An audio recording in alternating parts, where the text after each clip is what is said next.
back to the desk, guys, where we get ready for the second matchup of the day, which is LILAX going up against Cardboard Dinosaur. Jen Lee over here, and joining me right now will be Colton. So, hello.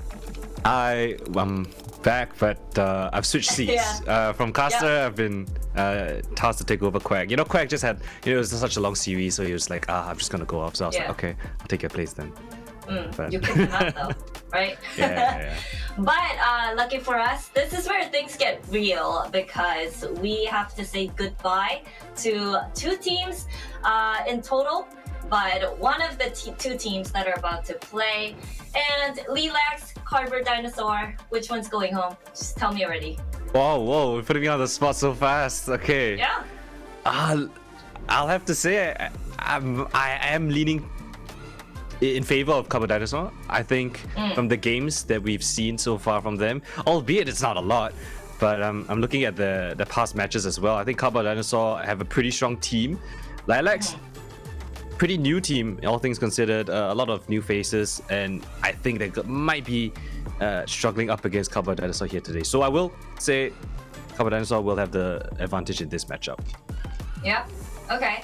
But the thing is though, I know you said we didn't see a lot of games from them, but the games that we did see was LILAX going up against Zipdo. And then Cardboard Dinosaur going up against Invincible GC, which is, Zipdo and Invincible GC, they're super strong teams. So, both teams today looking forward to kind of redeem themselves and get back into the groove, right? Yeah, 100%. I think we have the team lineups ready. So yeah, let's take a look at the teams that we have here today. Cardboard Dinosaur and LILAX, excuse me. LILAX. Yeah, LILAX. Okay. We've got LILAX. Century, Nuki, Jelarak, Marpandi, as well as Mimo. I think this is a full Thai squad, so super cool to see them here in the playoffs. I think any Thai squad would love to be playing in Bangkok, right? Their home country. So I guess they have that kind of motivation going in for them, but it's going to be a tough task up against a pretty strong team on the other side. When it comes to the style of how they play, how would you describe their play style? Of LILAX, I think they rely quite a bit on the individual strengths. I don't think they have that sort of chemistry that we've seen from teams like Boba, as well as Sisu that we just saw, right? I think it's going to be a bit of a different style of play, but here is Cardboard Dinosaur. I think this team, another pretty strong team, all things considered. I think they were in stage 1 as well in the playoffs. They were known as Mommy's Kittens. But they've had some familiar faces, but they leveled up to being dinosaurs. From kittens to dinosaurs, they brought in a new player, which is Kikowo. She was previously on Team Sync Pink, and I think she is one of those up-and-coming stars on the team as well. She's a really cool fragger.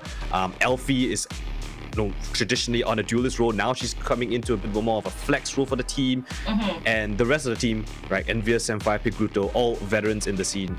They've been in Game Changers for as long as I can remember. So we got a couple of veterans with some new stars up against a fresh team in the form of LILAX. And this will be the matchup that we should keep our eye on. The controllers, Jelarak versus Envious. Stat-wise, I think Envious has an upper hand. Yeah, Envious, I think we Definitely. saw in the game versus was it in Invincible GC, she had a lot of very clutch rounds, and I think she has that veterancy that not a lot of players in Game Changers has, right? She has been playing on multiple teams. She knows how to operate within her team, assist them with all those smokes, as well as Paranoias as that Omen controller main. So really cool to see her still back in the scene, fragging out as always. But yeah, Jelarak, on the other side of things, I think she has a decent amount of potential as well. But it's gonna take more than what we've seen so far for them to beat Cardboard Dinosaur. Yeah, but I think it's interesting how we put these two, next to each other, because Clove and Omen are two different types of controllers. But for LILAX, Nuki, right? Someone that needs to perform for the team to beat Cardboard Dinosaurs. Yeah, she has a rather interesting role. She's been playing Phoenix for quite a number of their games. She's also been playing Sky as well as Reyna, so a bit of a flex player, a bit of the X factor. I think if LILAX wants to win, it might need to rely on a couple of the more supportive players such as Nuki to come alive to support their team, give them a little bit additional firepower. But yeah, speaking of their opponents, Samfire, another veteran in the scene. She is super solid in her role. If I'm not mistaken, she is like the initiator main. She's mainly on Sova. Plays the Breach, plays the Gecko as well. Always there to set up her teammates. And yeah, Copper Dinosaur will rely on her for a lot of those setups to really capitalize on a couple of frags. And I think she's pivotal as well for any kind of success that they will want here today. So as you mentioned, tons of experience coming from Cardboard Dinosaurs. Let's talk about their previous matches though, because for LILAX, 13-1, 13-2 loss against Zipto. Yeah, expected. It's pretty normal for every other team in SEA, right? But the thing is, how does this team kind of, fresh in the scene, take this loss and kind of build on it? Yeah, I think the most important thing is what they've learned from that series. Albeit it can kind of be a bit rough, but as you can see right here, map pool, we don't have too much data on this squad because they are a fresh team in the scene, right? This squad has not played in stage 1 of this year. A lot of new faces and a lot of opportunities to really put their name out there, right? This may not be their chance to really, top the playoffs, win the entire thing, but it's consistent performances and appearances like this that will give them experience, and maybe in the future they'll be the veterans that they are facing up against. Next up is Cardboard Dinosaur. They actually managed to get Lotus off of Invincible GC, going all the way to OT. Also close map on Sunset, although the stats really don't show it, but I feel like they have a really good potential of making their map pool stronger. Yeah, I think the map stats come from stage 1 as well. So it's the playoffs back then. So back a couple months ago, they faced up against Zipto as well as Aura Differential. They lost both series 0-2 fashion, so that's why the map stats are kind of it don't look too great. But like if you take into consideration the group stage matches as well, they've taken some good wins. They've taken down Penny Sitter, they've taken down Kitsune. A close matchup against Invisible GC twice this stage already. But yeah, let's take a look at the map view to see where we're gonna end up here today. Okay, Find taken off the board, Ascent banned from CBD. Icebox is interesting. Lotus. Okay. What's next? Haven, ban, split ban, then the decider map, we go to Sunset. Now, Icebox is kind of interesting because I feel like LILAX, when you look at their stats, they have a pretty good win rate on Icebox from what I've checked. Correct me if I'm wrong, but for CBD, Icebox is somewhere in a map that they would like to avoid as much as they can. So yeah, interesting pick. I think it makes sense. It's hard to really say for certain what maps LILAX are gonna be the best at because the map pool has not been tested too much. They've only had a couple of runs on Icebox up against teams that I personally wouldn't rate them too highly. So yeah, they did have wins. They are technically 2-0 on that map in this stage, but I think it does give them a good shot because, as you mentioned, right, it's Copper Dinosaur. Their map win rate on Icebox has not been very great. It's been 25%, won once, lost thrice. But then we have to look into a little bit of the context. Why, right? They went up against Sisu, Invincible GC, and Full Sense Pink. Sorry, yeah, teams of higher caliber, right? Yeah. Pretty decent reputation, all things considered. So again, we have to take into in consideration, the strength of the teams they face against, but then the map pools, they don't really play that much. So hard to say for certain, but still, I think it is a decent map choice coming from LILAX. Understandable. They see weaknesses in this map of Copper Dinosaur, and we'll see. Right? We'll see if they can capitalize and expose those weaknesses. What do you think about Lotus though? Do you feel like they have equal chance, or it's like Cardboard Dinosaur all the way? Oof, Lotus is an interesting one because there's a lot of map data on Carbo Dinosaur. This is by far, in a way, their most played map for Carbo Dinosaur. Very comfortable on it. A couple of close games, Invincible GC, Sisu as well mentioned in the most recent matches. They did win out Invincible GC, a super close match though, 14-12. But I think again going, match at least map for map up against Lotus of LILAX. Couple of decent wins, but again, it's teams that we don't really have too much information on. Teams that haven't made it to the playoffs yet. Yeah. Watermelon, Lavana, Estrella, Iris. Not teams that we're too familiar with. So again, I do think Carbo Dinosaur has a little bit of advantage in the map pick there. It makes sense as well, right? The most played map, the map that they're most comfortable with. So very cool to see how I guess the map veto kind of pans out for both teams. Yeah, but for LILAX though, winning Icebox would be crucial if they do want to walk away with that W and survive another day in the playoffs. Agent Select will have to wait for a little bit, so we have some time to kill. So let's have a debate on, what the logo for LILAX is. I was thinking, is it a snow fox? Is it a cat? What else can it be? Is it a minx? I don't think it's a mouse. Surely it's a cat, right? I think cats are pretty popular mascots for teams. It does look like a cat. Has like the two ears are pretty obviously feline-ish, I think. There's like the button nose, which indicates to me it's probably a mammal. Actually, I don't know why I said mammal, but it doesn't have a snout, right? If it's a snout, maybe it could be a fox. But the fact that not a reptile though, right? I don't think reptiles not are a furry reptile, yeah. Unless I haven't been doing my biology, I don't think it's furry reptiles. Unless someone has been like crossbreeding some stuff. Don't do that. I'm pretty sure that's illegal. We need this guy as a mascot though. I think that would be cool. But yeah. Do we have to wait? Oh, there you go. Here we go. Agent Select for Icebox. Okay. Though I feel like the logo might be Snow Fox. Okay, Unfortunately, so we get Reina versus Reina. Okay.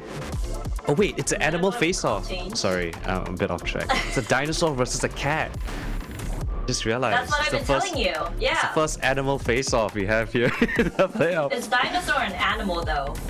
Yeah. Yeah. To be fair, dinosaurs don't exist anymore, so Yeah. LILAX, at least their mascots are alive in current modern day. What are you saying? I'm just going on a What bit I'm of a saying, rant. we have to talk about the agent form. Because I guess cardboard dinosaur, it's pretty common, I guess. It's something that we see. The clove is something very interesting though, I will say, for LILAX. They have been picking it. So I don't expect it to be uncomfortable for them. They've tried a deadlock. Doesn't seem like it's something they want to go on with. Nuki just opting for the Reina. A little bit more simplistic, but also with that steamroll potential. Carbo Dinosaur on the other side of things. They've tried the Harbor, but I think going back to, again, that Reina and the Viper, the tried and true comp, just sticking with the basics, sticking with the raw aim and firepower, I think that is the key for both of these teams. Okay, now I think we're ready to jump into Icebox, so it's time to toss it over to our beautiful casters, Pilsky and Tash Bunny. So I've been thinking of their duo name. You guys can choose Pill Bunny or Tashki.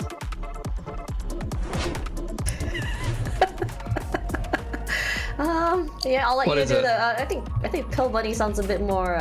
Pill Bunny? Yeah, Pill sounds- Bunny? yeah, Okay. Yeah, sure. Yeah, Let's go with that. Let's go with that, yeah. Yeah, I'm keen for this game. You know what, Tash? This is going to be Senderi's 20th game of playing Clove in a row. It doesn't matter what the map is. We play Clove. So let's go. Let's see a Clove specialist duking it out on Icebox. I like that. That's going to be hard to get into some of those sites, I think. Yeah, coming into this one, I love seeing that Sage as well. I think we've seen Paper X run Sage as well for this map, and Jing can go really aggressive, it can go really defensive, depending on what you want. Off angles can be played as well. But coming into this one, a LILAX, brand new comer into a game changer C, alongside Cardboard Dinosaur, a team that's had quite a name here for this stage. showing up, especially on this one. Loving seeing the return of Samfire and Envious to the big stage, as well as Yuki for this one. So definitely a return of the OGs alongside their newer teammates. 100%. I mean, yeah, we saw the core of this team playing last season. I think they made it into the playoffs, so pretty solid stuff from them 2 seasons in a row in towards the playoffs. They don't want to get knocked out in the lower round yet again. So we'll see how they go here today against LILAX. Seems like Cardboard Dinosaur want to fight pretty heavily for B long here early on, Tash, and LILAX going to go heavily towards middle. Love this pressure coming in toward mid, but a little bit more passive play on A site. BD coming forward. Wealthy. Completely popping the head of Losandri, but missed little Marpandies, excuse me, saying the name quite wrong there. It's going to be answering back with 2 in hand as well. A lot of trades coming in for both teams as quickly. See a Sage Wall over mid side to deny a little bit more space coming forward. Alarm bot as well. Gonna be used there at the same time. Nemo, what the heck is that? Turns around, pops the head. Samfire forced to give away her space. Over on Boiler. It's a 1-on-3 rough position to be in for CBD. Yeah, a lot of time already ticked off the spike, unfortunately, for Samfire. Dart and some shockies to work with, but too far out of position. I think it's really just a question of farming up some ult orbs, seeing what damage she can try to inflict at this point, because there's no time to get this clutch done any which way. Nano popped to kind of zone her, maybe intended to be over towards on the spike, but there you go. Jellerax going to close it out. Tash, and that's a nice pistol win early on for LILAX to start off their map pick very, very well. LILAX looked really good. I mean, their last time they played was, what, 13-2 over on the qualifiers? I mean, in CBD, they had quite a devastating loss just recently against Sisu, 13-5. So, sort of give an idea to us on who's a little bit more better on this map. But again, CBD playing against a team like Sisu, that's already such a, a statement in itself. Regardless, round 2, let's see if the anti-eco would still remain onto the LILAX hands, and the Aldrone taken out quickly as Envious does as well. Elfie still holding on to the off angle, will be punished. Jillarakas as well. Love this aggression coming into it. B main taking control of that and noting that previously in the gun round they had held that as well. Yuki and Kiko answers. It's all about just finding the last final member. Samfire as well. Quick and easy. Just like the doctor ordered. Yeah, nice anti-eco. You're bringing into the bonus 3 Bulldogs and a Guardian, so pretty nice looking bonus, all things considered. Center is going to get Vandal light armor and still buy down to around 2k, so it's going to be a pretty solid looking buy on the bonus going up against the first gun around here. Interested to see how they continue to kind of tackle this map with the Clove. You can see the deep smoke in towards Snowman there. They're using the Sage Wall for a fair bit of cover to cross mid in previous rounds. Obviously, traditionally see the Viper and sometimes mixed in with the Harbor on this map. So only playing Simple Controller on the Clove is definitely a different approach. Sage Wall straight across middle. They're trying to fake that they're going mid to B and walk up A, and they have actually pulled rotations away. All of B long taken by Cardboard Dinosaur though, so they've got a lot of information and a pretty quick flank for this A play the longer that LILAX take to actually kick it off. Samfire took up so much space onto B already, but it's A all along. Coming in forward. Aldron just clear out, sussing at anyone in the backside. Finds no one. Nuki walking straight onto the side. Full control onto the area. Mimo just so quick on that Samfire to answer back. Regardless, we're gonna be able to go through as many rounds as possible with these guys. The next one, Kiko finds one, and here comes the revive. So quick from Jillera. Round 3 already. Nuki from the backside as well. A lot of space denied and space taken away by LILAX. As we see the final 3 members try to go for this retake. Sprays all around Sindari and Yuki. Nice crossfire to come through. Elfie still very much alive, but not before Yuki has something to say about it. Wow, bonus 1 that cleanly. You come away with 3 rifles into another anti-eco. I mean, this pick of Icebox is looking really good for LILAX. Nuki's running around the server on the Reyna, winning all her angels. That's exactly what you want to be seeing from your Reyna on this map. And, given the fact that, Cardboard Dinosaur was into the playoffs last stage, they are the team with the more kind of game changers playoff experience here. They played a lot of top teams as well. Looking at their games recently against Sisu and Invincible, you'd be backing them in this matchup. you know, or at least I would. But so far from what we've seen from LILAX, it's been very, very solid. This round, Envious is gonna be taking a little bit more proactive measures toward this mid-side area. Probably remembering how much pressure LILAX has put toward there. But that's been the problem. LILAX, every round has been a change for them, whether it be A aggression, B aggression, or mid. Gamble for CBD not paying dividends this time around. Only sheriffs in hand, but these past 3 days, we've seen quite a number of insane thrifties all around the area. You have the plant coming through a little bit more deep. Just cutting off that area onto bridge side as Marpandes and Yuki gets 1 each. Pushing all the way toward Snowman, finds nothing. Noted the position of the player of CBD there. She's quite low, Elfie. Needs to ever get a kill. The thing about Reina is that you want to be able to get those pickoffs, get those situations where you're able to reposition yourself. Lara still playing very safe with their teammates here. Sundari with 1, Yuki as well. What a swing, and that is teamwork! LILAX showing us their prowess on this map, and CBD no way to answer at all. Yeah, I mean, another really great round. Look at the economy now for LILAX. Early on here, going to have plenty of money to continue contesting this attacking half. Not that it's looking that closely contested, if I'm honest. So far, Cardboard Dinosaur haven't really got into it too much. But we'll give them the benefit of the doubt. Empress is all night for both sides. Not that close to too many big impact ults just yet. And for LILAX, it's been very much a lot of pressure on B and middle. Again, that seems like their approach early on here. Going to be dart to orange, and wall goes up, and another mid to be on the cards here, Tash. Very quick onto the side, playing off that Lear. Yuki getting dividends from that Reina. Tura as well. She hasn't really... Why does it look so easy? I don't even know, man. Just a quick swing, the util come through. Pigruto over here in kitchen all alone. Let's just put the head of Mimo first, and Mimo is very careful not to put a single pixel out into the area, finds no one. So, all idea that kitchen might be clear is here, so Mimo getting the right timing would be phenomenal for them. Pigruto goes out, there we go. Timing. Mimo doing well on this one as Elfie, once again, the final person left standing, pops 1 head as well as that Lear. Finally get the reposition, goes for 2, overheal, but Marpandes stops the bleeding. Yeah, they've got to call a timeout or something. Like, this approach is not working for Cardboard Dinosaur.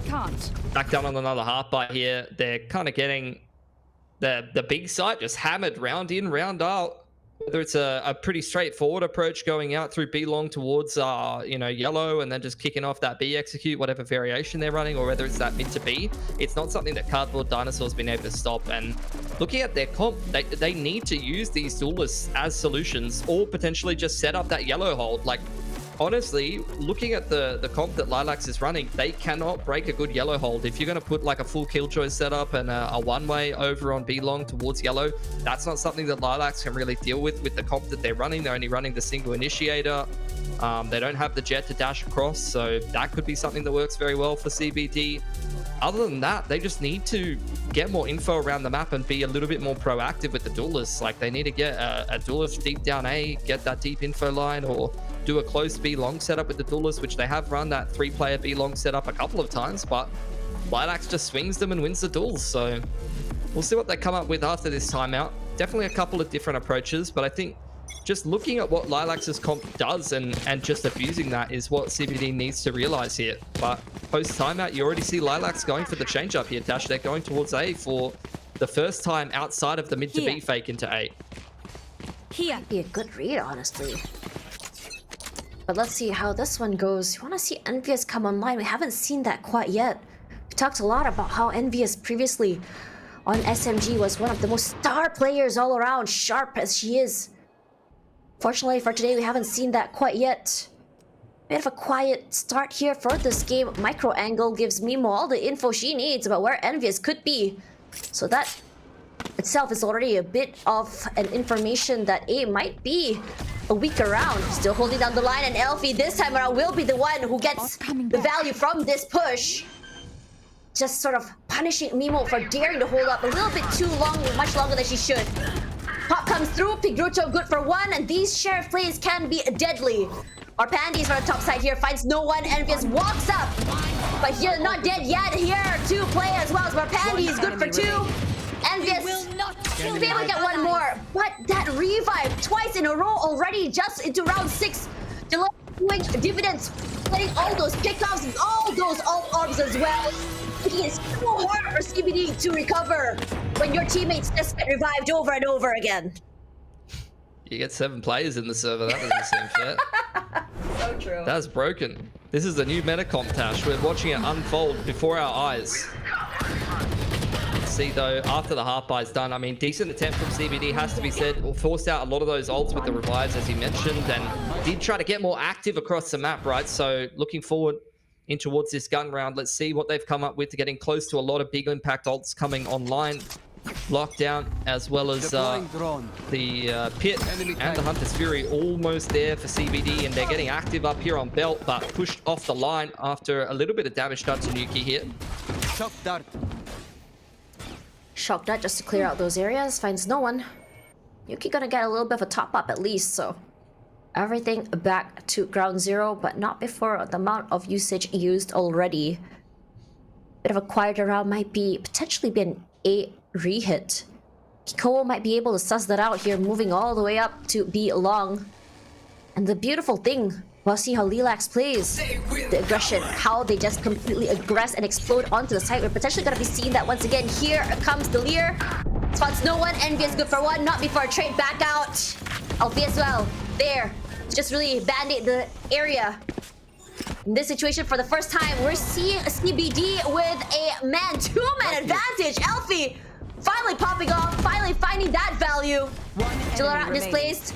Elfie, good to hold. You know exactly where she is, but no clue where the final person would be as Pigruto. Could just end that round. Took a few rounds, but CBD finally get a point on the board.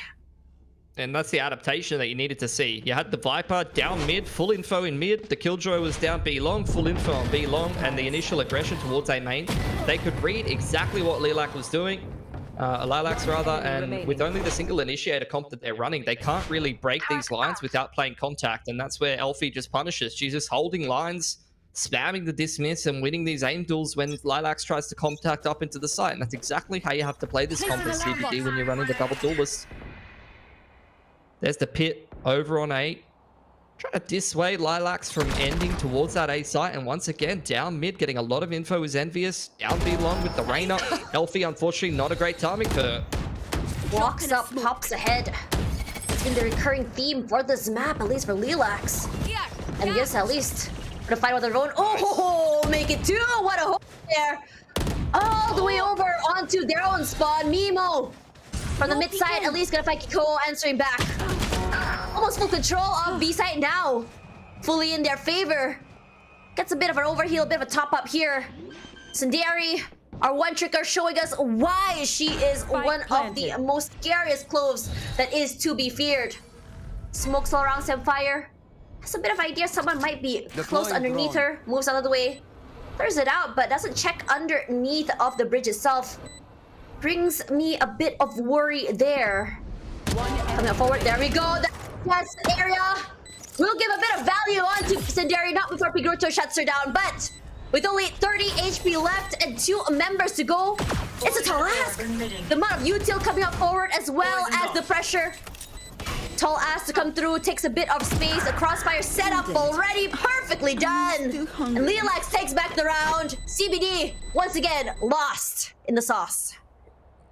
Yeah, I mean, denying the aggression from the Reyna on B long is an excellent start, and despite the fact that Envious catches 2 on the cross back from A there, I think what LILAX does best is just the basics, right? They're just going into these sites together, you know, setting themselves up some favorable scenarios. It's a simple approach, you know, where straightforwardly they're just working together, throwing like these high percentage pieces of util, not doing anything fancy, but it's working really, really well for them. And their players are just winning these duels a lot more consistently. Again, a very straightforward approach. They're losing the whole map right now, guys.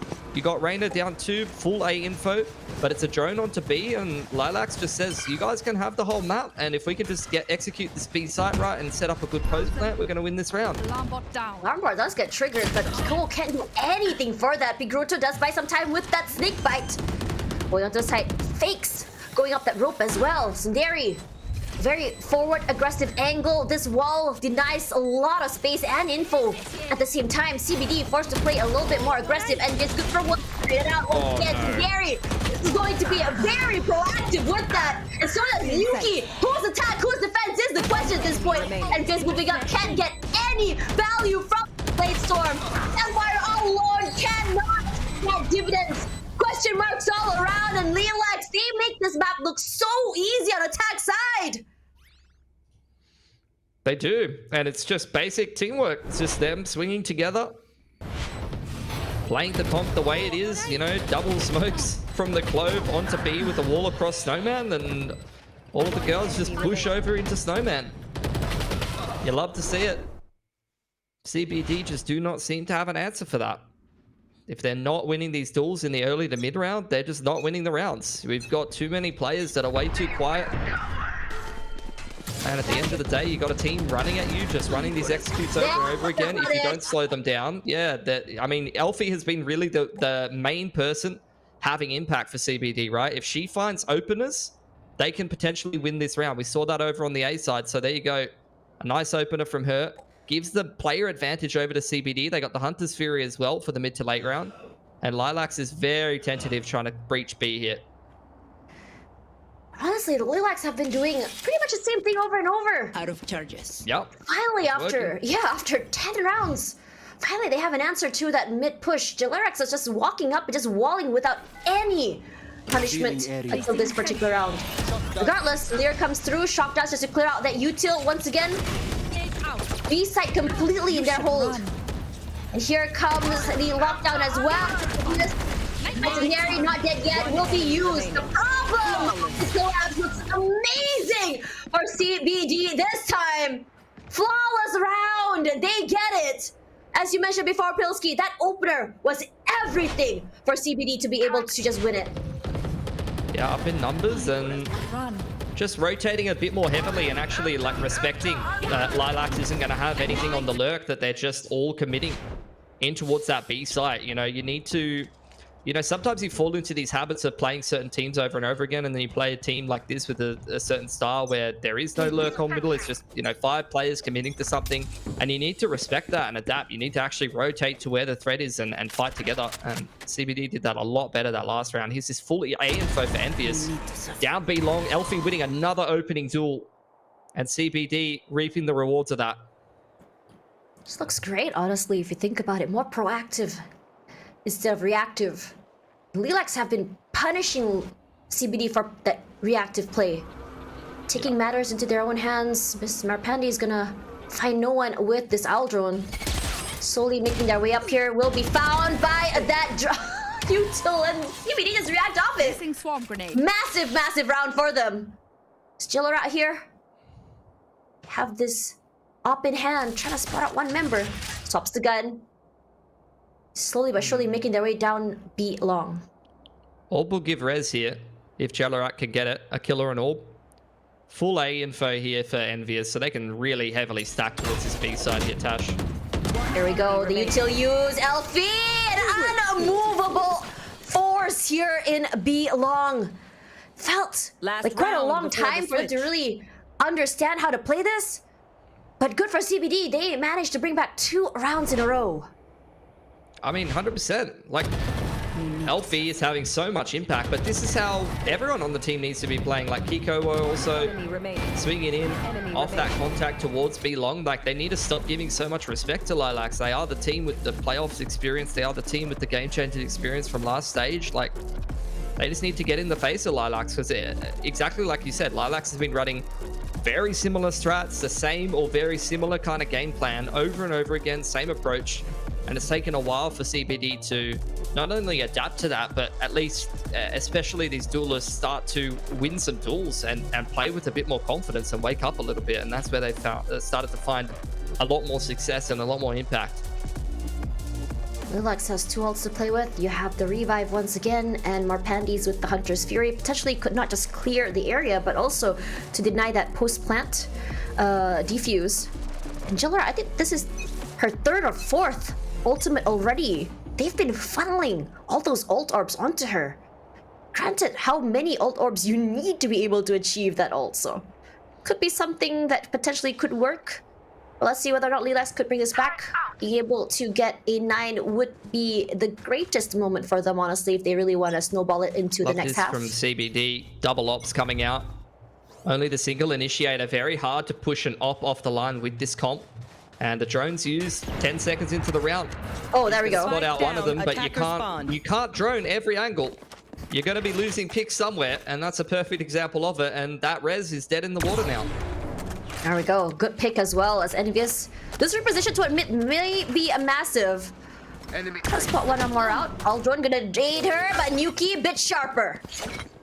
Rushing toward A side here, knowing that one op has been displaced.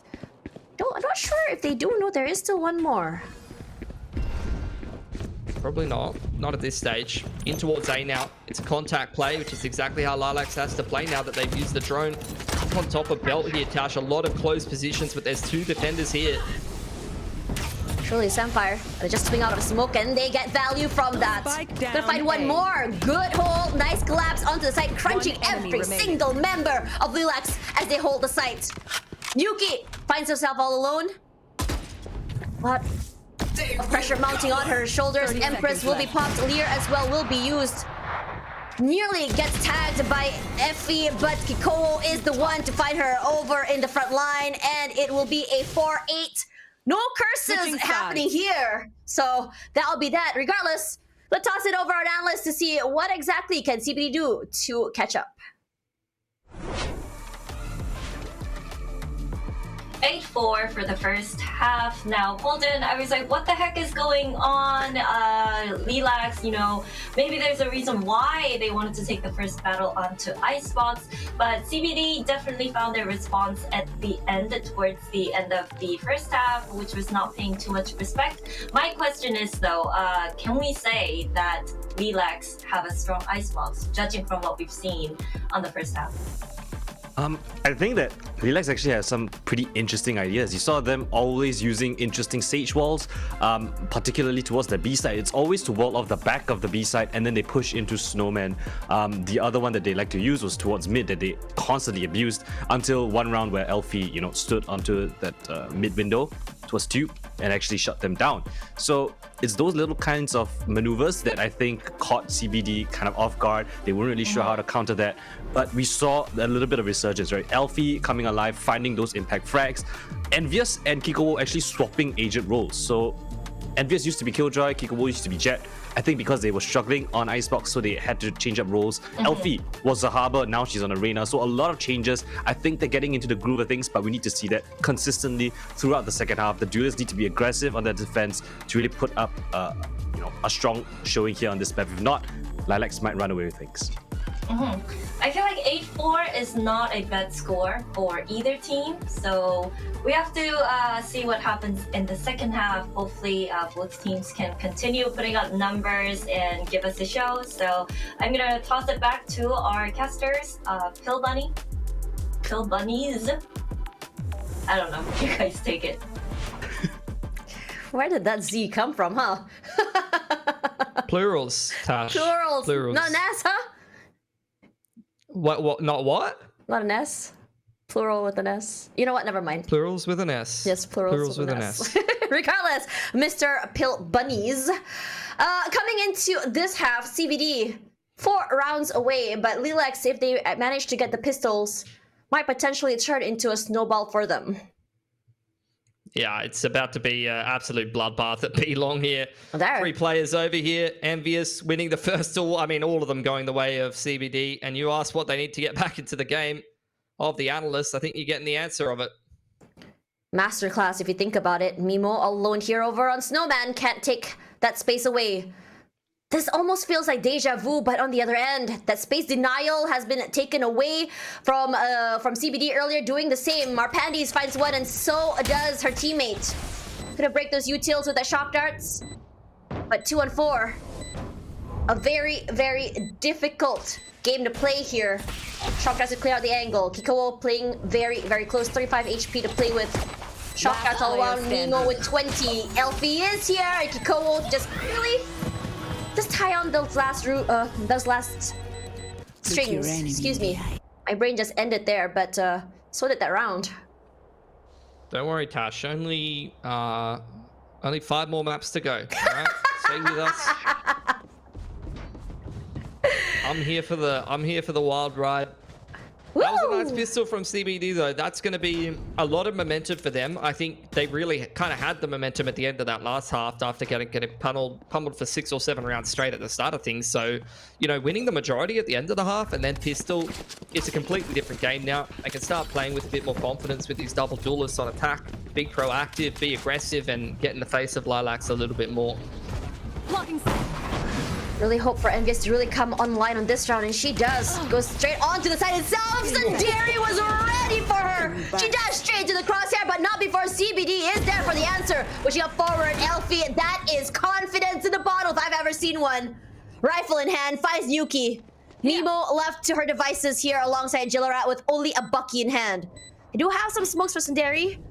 We'll be able to play at close angles, but look at this post-plant crossfires all around.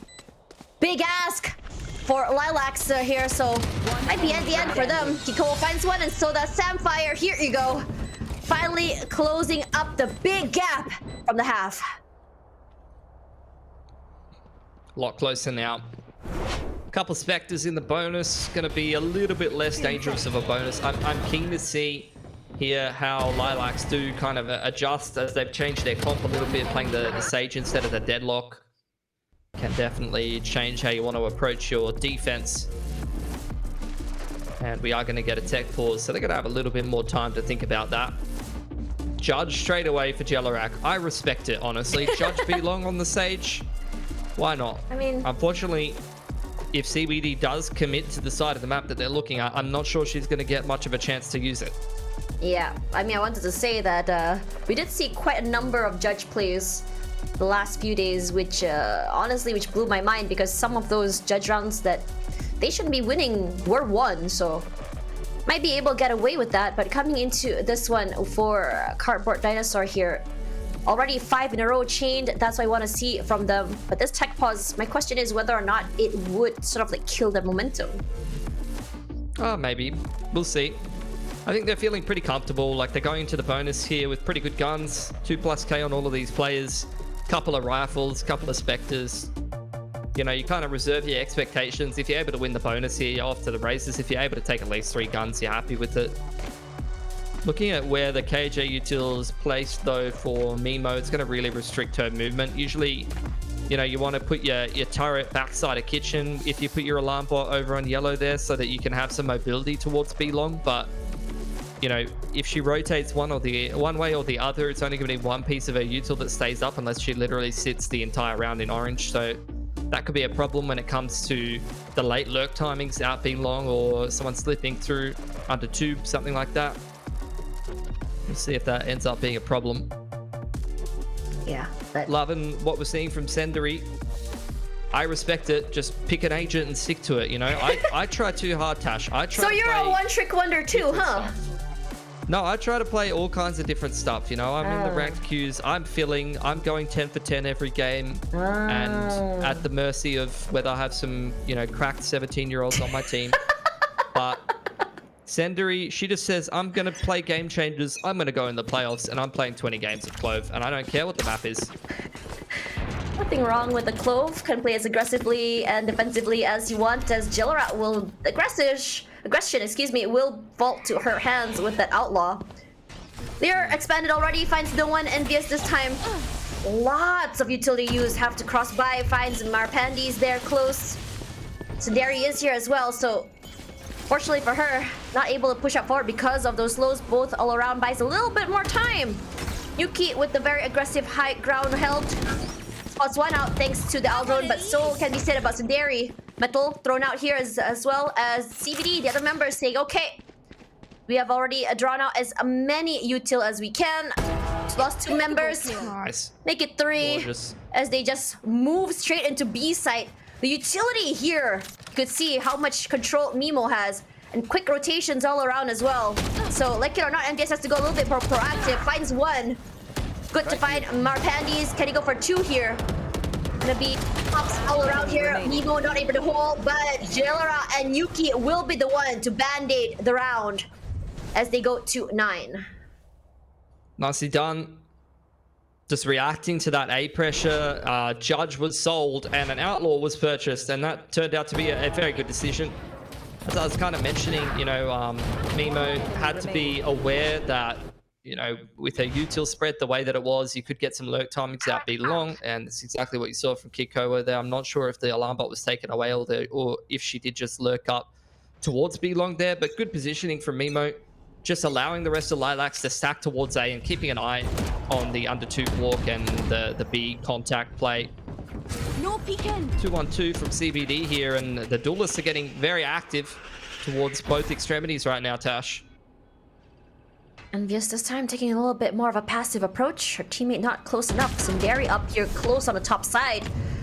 Both players sustaining quite a bit of damage, but no harm, no fault, at least until this push from Envious will happen. Moves back a one-way setup as well. So, then a drop, put in the noise, put in the util as well. Sunfire checking once again, trading off their util. Aldrones both used as well, so Kikoa all alone on a B long here, forced to wait and buy some time as her teammates join her over on B long.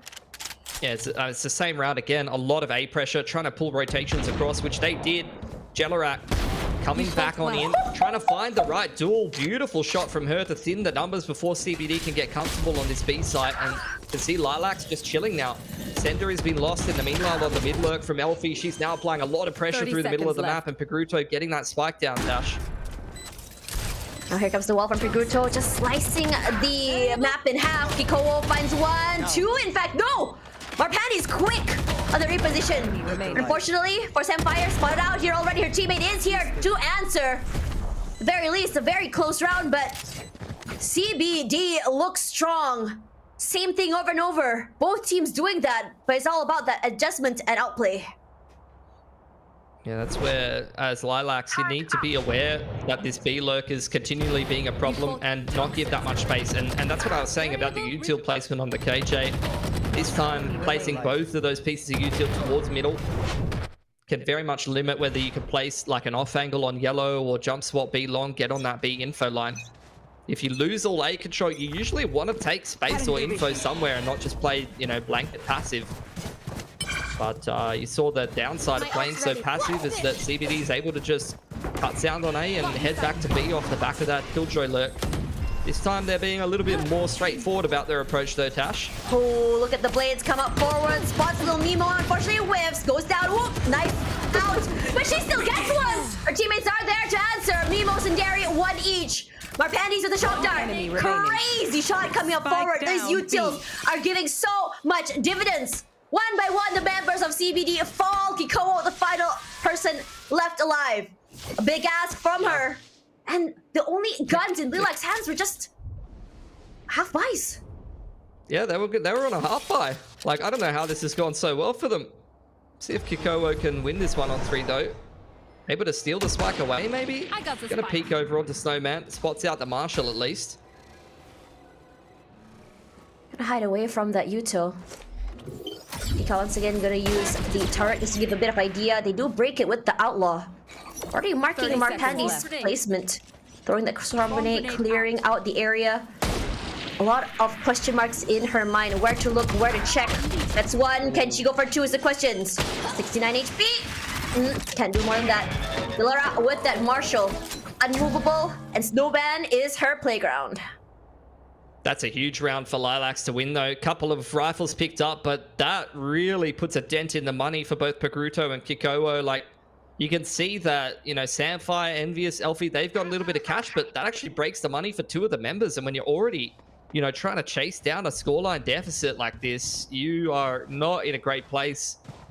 Big economy screen in the favor of LILAX. Not only do they have a fair bit of cash in the back pocket from picking up those 2 rifles that you can see on Senderi and Mimo, but now they're going into the anti-eco to potentially get even further ahead and push things up to 11-7. But look, if LILAX can win an eco, so can CBD. We'll give them the benefit of the doubt, and there is space to actually lurk up 2 here if they take advantage of that. Drone goes into A. That doesn't really pull too much of a reaction here for LILAX. They're still just kind of spread around the map. That's done. My ultimate is ready. That is disgusting. Oh, she was so quick on that Kiko. Showing us a little bit of a taste of what she has to offer with her own raw aim. Take flight. Our pandies doing due diligence, clearing out kitchen here. You can see the Viper wall just spread on over onto B site. Bomb grenade out. Mimo playing a little bit safe, waiting for her teammates to potentially play together. That Nanoswarm does buy some space, but for Envious, she's gonna be the one winning this. Fortunately, Mimo finds herself with her util in hand. Traded out at very least, where Pandies is here.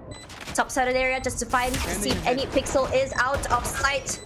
Gets tagged, and Hunter's Fury to come through as well. Samfire looking for the right time to swing out. Sindari good for one as well. But Effie, being Elfie, doing what she does best. Being Reina and swinging, and Sindari and Barpandies punishes. And there we go, LILAX showing us why this map is one of the highest win rates for them as they go for this defuse, bringing them to 11. It's a good position to be in. Definitely taken a fair bit of damage in that round, but this is where the game starts to change now. A lot of big ults coming up for both teams into this next gun round. Pit, Lockdown, Hunter's Fury on CBD. These are the kind of rounds that kind of play themselves. If you've built up the reps in practice, just being able to put yourself into a position where you can get that lockdown down into a pit can get you a really, really easy gun round. You can chain those ults together, but seems like they're just sticking to a bit more of a straightforward approach. 3-1-1, taking some B long control here. The LILAX, they're getting a bit more active towards middle this round. B long. Once again, CBD doing what they do best, taking out space as fast as they could. Util popped already, buys them a bit of space, though it's slow. And finally, Jillerak moved away from their area. No man. You can hear the Empress on the other end. Popped already, taking this fight. Samfire, as well as a teammate, being more proactive and taking up this space, denying as well. But where is this fight going on? To A, Kiko already on the A side itself. Good array by my Pandies. Quickly rotating over Kiko. She's able to really hold and just catch them off guard. This could be huge. They hear the sound of the footsteps all around the Lear to come through, and the one to come up on top will be Kiko. Marpandies go for the trade. Over onto this end, you can see the pit already dropped as well. Marpandies good to get out. Samfire finds her counterpart. Crosses from Mimo as well. 1-on-1, Elfie quite low. Could come up on top. Just need the right timing. Just read the right util to play it. But Mimo is just quicker on that contact. Yeah, well worked. CBD, again, they're trying to pivot late round off Kiko's lurks. She's been working her way up, B long. Whatever the active side is with the 3, she's always on the quiet side. This time trying to contact walk into A in the mid to late round and find them a good time. You can see her walking up belt in this replay here. And that does put CBD in a decent enough position to win one of these rounds, but that's where LILAX, you know, from the start of the game, they showed it, and they've continued to kind of win a lot of these duels. Like, they are just playing better individually than CBD in this game for the most part. Elfie's definitely been a standout for CBD, but across the board, like, these players on LILAX are looking sharper here on Icebox. Or Shocky combo. I mean, it's cute, but it hits absolutely nobody. I think it might have hit Bruto for like 50 damage. And Lilson dared for 2, in fact, not dead yet. Online, Elfie only good for 1. Going more aggressive here as Biguto. Let's shut her down in the end, but the damage has been done. Kiko all alone. She's sharp though. Our Pandy's taken out. She's able to isolate these fights. Could work out in her favor. Clears out the area of rafters with her Nanoswarm. But she's alone. Good read to Mimo. Rushing up forward, the swing to come out. Notes the position already. More of an aggressive push here. Finds Yuki. Needs to challenge and take up space, possibly deny. Perhaps move all the way to the backside. Here's her footsteps noted already. We'll try to break this. And for now, it's Mimo that goes down! The revive comes through. Jillerak. A lot of space to work with. Just when the numbers dwindle down, that revive has been a thorn in their side. Holding a more aggressive stance here, finds one more, and Yuki will end the dreams and potentially the clutch from Kiko. A good round, but LILAX is the one to come up on top. that was a really good game from them. Like, you did get a little bit of a resurgence from CBD end of the first half after the pistol, but LILAX playing both halves really well. The Icebox pick has worked out really, really well for them, and I think it kind of reminds me of like EMEA a little bit, where like you get some of these teams coming through from contenders or like open quals that play teams that are already a bit more established, and they surprise you sometimes. Like LILAX, they looked, far and away like the better team, not only individually, but they had a really clear game plan that they stuck to, and it was working really well. So, look, we'll see if that's an off map from CBD, and if they are a little bit more comfortable on the map of Lotus, where they have a lot more reps. Well, we have heard a lot of the information coming in from Pilski, but let's have a look at what our panelists have to say on to you guys. Thank you guys. An amazing start for LILAX on their map pick, Icebox. Now, it looked like during the second half, especially in the beginning, CBD got them figured out, but LILAX looked really solid on Icebox and they managed to push through. Yeah, I mean, LILAX at the end of the day, they look like they were more comfortable playing with the composition, and I think a little bit has to be attributed to just CBD's uncomfortability, I like to say, on this map. If you guys recalled, when they played Icebox previously at the start of the playoffs, I think they had that Harbor pick on Elfie, and they were struggling already on that composition, and I think they just tried to, simplify things down with this composition. But again, I think it's just the lack of reps, the lack of comfortability coming in. There were some moments to shine. I mean, in that last round, we saw Kiko almost pulling off an incredible clutch, but I think it was just too little too late. I think the strats were just not in line with each other. Util was a little bit off place. There were small little gaps, and LILAX were more than happy to abuse that. I mean, Senderi going up on top of pipes, she had done that multiple times in a row, but still no one was watching for that kind of a play. So yeah, I think that's kind of how the cookie crumbled. We resulted in this kind of a scoreline. Elfie did an amazing job, but on the other side, LILAX, it was a team effort in this one. Yeah, it looked like they had a deeper understanding of how they wanted to play this map, and thus the win, and also the firepower from LILAX. They matched up really, really well against Cardboard Dinosaur, which wasn't something that I personally expected as well. Yeah, no. I think if you look at pure mechanics, I think CBD does edge them out just a little bit. But it really comes down to how comfortable you are playing the map. And interestingly, CBD with 11 first bloods, but they just weren't able to convert those rounds, especially in the tail end. In the later rounds, when the rounds got towards its later part, right, when you need to close out those rounds, I think CBD were just a little bit more uncomfortable, weren't able to connect the shots. Some util was misplaced. A lot of awkward rounds that happened towards the very end of that map as well. And I mean, LILAX will just punish you if you're like looking up in the sky trying to find someone coming in from kitchen. You're not counting where the players are, and you get this kind of a result. LILAX looking stronger on Icebox. Now, the heat map. How should we look at this, Colden? Ooh, there's a lot of action towards B, huh? Right? Usually, typical Icebox, we see a lot more action towards the A side of the map because usually it tends to be easier to plant there, right? Because on the B side, in my opinion, one of the least ideal maps or least ideal sites that you want to take as an attacker. But you can see here, I think on that attacking side, they were very comfortable as with that Sage to push into the B side deep. They were able to gain control over that portion of the map, and they were very comfortable playing around that site. So yeah, MVP going to Senderi. I think she put up a decent amount of stats, some really good clutch kills as well, especially towards the tail end right there.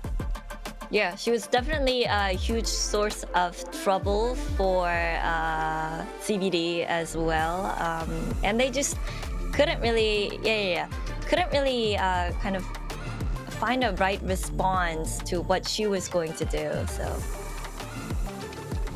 yeah, and let's take a look at the highlights, right, of how this all panned out. I think at the start it was like LILAX with that commanding start. They definitely showed that they had comfortability on that map. We saw CBD trying to gain control. You see this wall right here. I think that is a wall that they really didn't have much prepared. Yeah. They didn't really expect this. And small little plays like this, Marpandi in the corner, missed timings right here, no assistance from a teammate, Elfie going down. And yeah, it is that small little mistakes that will cost you big rounds. But yeah, a couple of really details, cool right? Yeah. shots as well. Yeah, it's all the details, right? The devil's in the details. Honestly, Icebox, really good pick from LILAX, especially after watching how Icebox unfolded. Now the thing is, CBD have their backs against the wall, and they really have to win Lotus if they want to keep themselves in the contention. But the way when Icebox went down, it's not the greatest feeling on earth to head into the next map for CBD. Yeah, I do think they need to have a little bit of a reset, but I do believe, right? They have that understanding that Icebox isn't one of their core strengths. Lotus definitely might be one of them. It's coming up next. But yeah, I think they understand that they did put up a decent fight up against LILAX. Maybe you can see a little bit of cracks in the armor. I mean, not most, but some of the time when LILAX were doing stuff, there could be small little mistakes here and there. I think CBD will look much more comfortable on Lotus, but that we'll have to wait and see. Yeah, what they need to do, they just go, forget about Icebox, you know, it wasn't our best map anyways, let's head to Lotus, have a banger game there. But we're gonna head over to a short break, but don't go anywhere, because after that break, we have CBD's infamous Lotus coming up.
Welcome back to the desk, guys, where me and Colden will be talking about Icebox and mostly about Lotus this time around. Now, Colden, this might be the map that decides whether or not we go to map 3.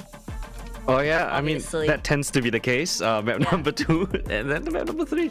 But And then, we were talking and we're like, it's likely to go to map 3. no, you were talking. But 13-7, not bad for LILAX. But the thing is, Lotus, it's one of CBD's strongest maps. Yeah, it is definitely one of the most comfortable maps. 9 times played already. And yeah, they've got a pretty decent track record, 78% win rate, only losing, if I'm not mistaken, is to Sisu as well as Invincible GC. So those 2 teams pretty decent in their own right. We'll have to see though, because LILAX did definitely look like the more synergized team on Icebox. If they can bring in that form, right? If they can bring in that confidence that they've got from map number 1, and then in a clean 2-0 fashion, knock out CBD, push themselves to the next stage of the brackets, I think that would just do them wonders in terms of confidence. But now we do know that CBD feels comfortable on Lotus. But the thing is, what about LILAX? What do we know about their Lotus? Not much, right? Not too much. They've gotten wins over Iris, Lavana, Estrella, as well as Watermelon. Those teams did make it to the playoffs. Obviously, they were in the open qualifier as well as the group stage. So a decent track record, all things considered, in the most recent matches. But I think they're going up against different beasts. I think if we see Elfie activated again, if we put Envious on a comfortable, like the role that she's most comfortable in, Kiko on the most comfortable role she's in as well, which I believe it's going to be on Lotus, right? They are going to be rocking with that raised composition of theirs. They've got Samfire and Samfire assisting them with the breach. We've seen them do real wonders yesterday. It was yesterday or a couple of days ago. Not yesterday. 2 days ago, I think, versus Invincible GC. And they definitely showed like they were a better team back then compared to Icebox. So yeah. So if you're LILAX, what do you need to do to kind of make sure that you beat CBD on this map? Is there any gap that they can exploit, or maybe the playstyle that they can take advantage of? I think they will need to rely a little bit on how Senderi plays, because they are going to rock the Clove yet again. I think Phil C mentioned that Senderi is just picking the Clove in every single map, and they're somehow going to make it work. So again, it's going to be aggressive coming in from the LILAX side. They got to set her up. They've been experimenting with a couple different compositions. They've run with the single Clove, no duelists. They've with triple initiators up against Lavana, Estrella. Up against Watermelon, they brought in the Reyna as well. So I do expect them to probably bring in a double duelist setup, or not double duelist, a single duelist together with Senderi. Yeah, so they can go in together and trade each other out. I think that is the most important thing: getting those trades, getting those opening picks. The thing is, though, I personally don't know how I feel about Clove on Lotus, because on Icebox we see other teams, even in Pacific, running the Clove. But for Lotus, what are your thoughts? Yeah, Clove smokes are one of the shortest in duration, right? So you don't have that long to smoke off any corridor, to smoke off a doorway, a choke point. So you really need to capitalize on the small window that you have as a Clove. So typically when you see a Clove smoke, it's most often the case that the majority of the players are going to be there, right? The Clove's range isn't big either. It's similar to a Brimstone's, and that is why Brimstones and Cloves aren't typically run as a single controller, because you don't have that global presence like an Omen or a Viper. It's difficult for you to throw fakes and throw different faces on the map. So I think for CBD, if they realize where the commitment's going to be in, where the smokes are going to be at, they can definitely capitalize and expose those short smokes. But yeah, let's jump into the Asian Select screen to see what we're actually going to get here. But first, we see the beautiful map. Okay. Of course. Nothing too left field, just as you predicted. It's going to be important for LILAX on that defense to make sure that they stop CBD. And also when the side switch, as you mentioned, they need to be as accurate as they can be and as explosive as they can be with the small window that they're given. Yeah, and as I mentioned earlier, Club of Dinosaurs going to agents that they are very comfortable Yeah. with. Samphire on the breach, Kiko back on duelist, Envious on the Omen, Elfie on that flex role. And the other side, I think one of the players that we highlighted for LILAX, Yuki, right? A player to watch out for now on that Reyna. Overheal potential together with Senderi, they could steamroll things as well. So very interesting to see how these two teams have different dynamics, but they're going to go up head to head here on Lotus. Whew. I feel like LILAX is also taking a breather or two, you know, taking a deep breath to make sure they prep themselves against CBD. Okay, so we have our casters ready on standby. I'm gonna throw it off to Tash and Pilsky once again. Wow, no Pilsky Bunny this time, but you know what else is going to be exciting this map in particular? CBD showing us a lot of a masterclass on what they can do on this map as well, but LILAX showing us a lot of what they can do on their map pick as well. So if they're able to do the same thing, the same sort of teamwork that we've seen, this might potentially go into 2-0, but a lot on the line here. This is an elimination match. Yeah, I think again we're seeing a bit of a weirder comp out of the LILAX team on Icebox. They were running the single controller Clove that I talked about with the Sage. This time, double initiator is not that uncommon on Lotus, but when you're running Sova Fade, that's a bit of a weird one. I can understand it on a 3-lane map, like especially on attack. You know, you do want to kind of go and retake map control a lot. Usually people rely on the Fade. You can have the Sova as well for that, but no dive as well. You're only playing single duelist Reyna with Clove. It's going to be very hard to get into sites, things like that. They are starting out on defense, and exactly like Coldan said, the first thing that I think of when I see Clove on Lotus is just the lack of global map presence. Like, you have short smokes, you have no global map presence on a 3-lane map. Very hard to run C control unless the Clove is standing at C, or, you know, smoke off A main with the one-way and take rebel control, for example. That's the value of that Fade. CBD starting off real strong. Yuki chunked down to barely any HP left. Going down to those pain shells. Rough start, but it's a one-on-one trade still. As you can see the quick change in trajectory for the other members of CBD, making a beeline onto A site. Door opened. Smoke's already set down as well as the other members of LILAX have to find their way into the site itself. So turret has been accounted for. The other two going to be holding on to Haven.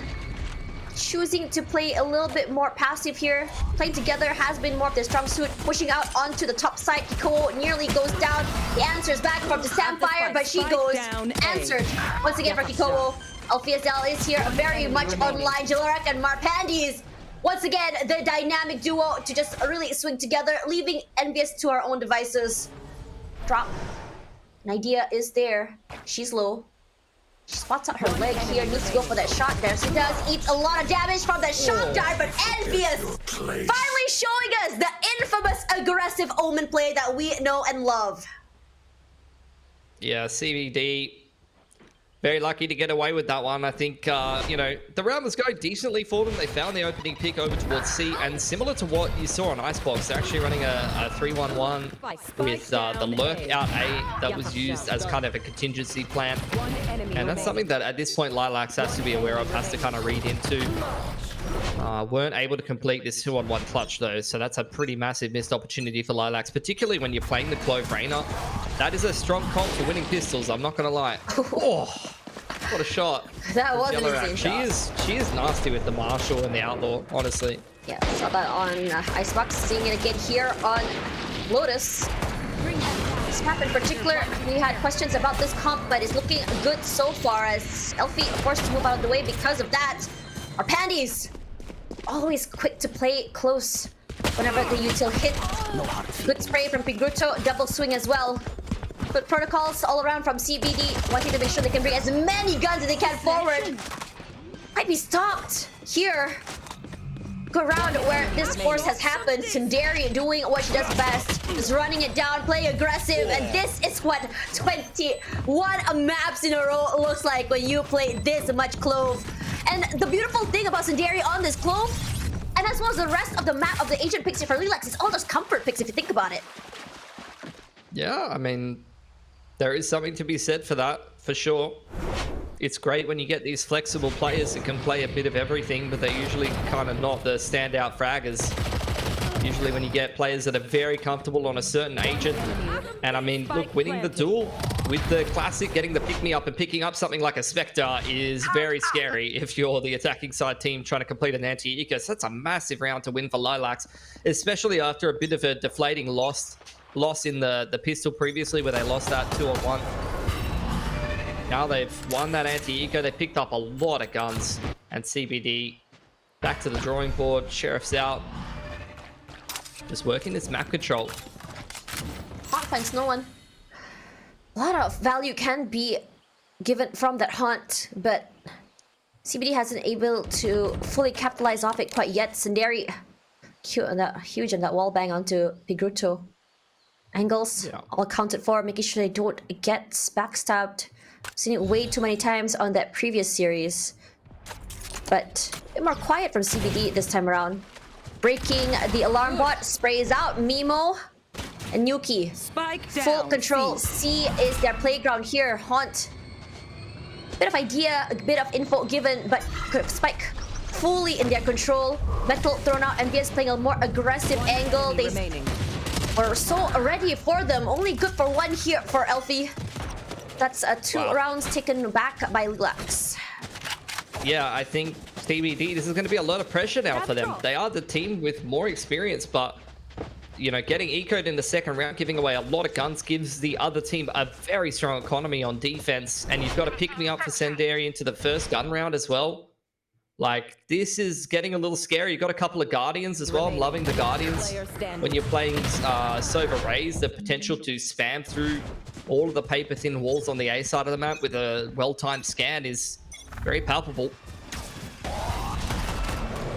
Senderi. There's a lot of debate on whether or not Clove is a controller, and no, looks like it's gonna be played duelist style. Tip of the spear here, playing this corner to perfection. Finds Kiko as she just moves straight to that door area. Metal, they're out the area. Hopefully, just really punish. No members of CBD will be doing that quite yet.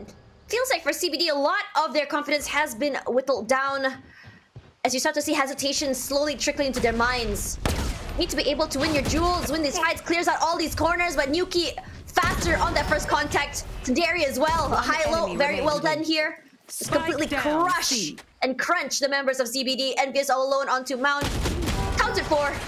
Can't do more than that. Senderi sharp as heck on that Clove. Yeah, they need a timeout or something here, CBD. It's looking like the same start as they had on Icebox. Like, they are looking very disjointed.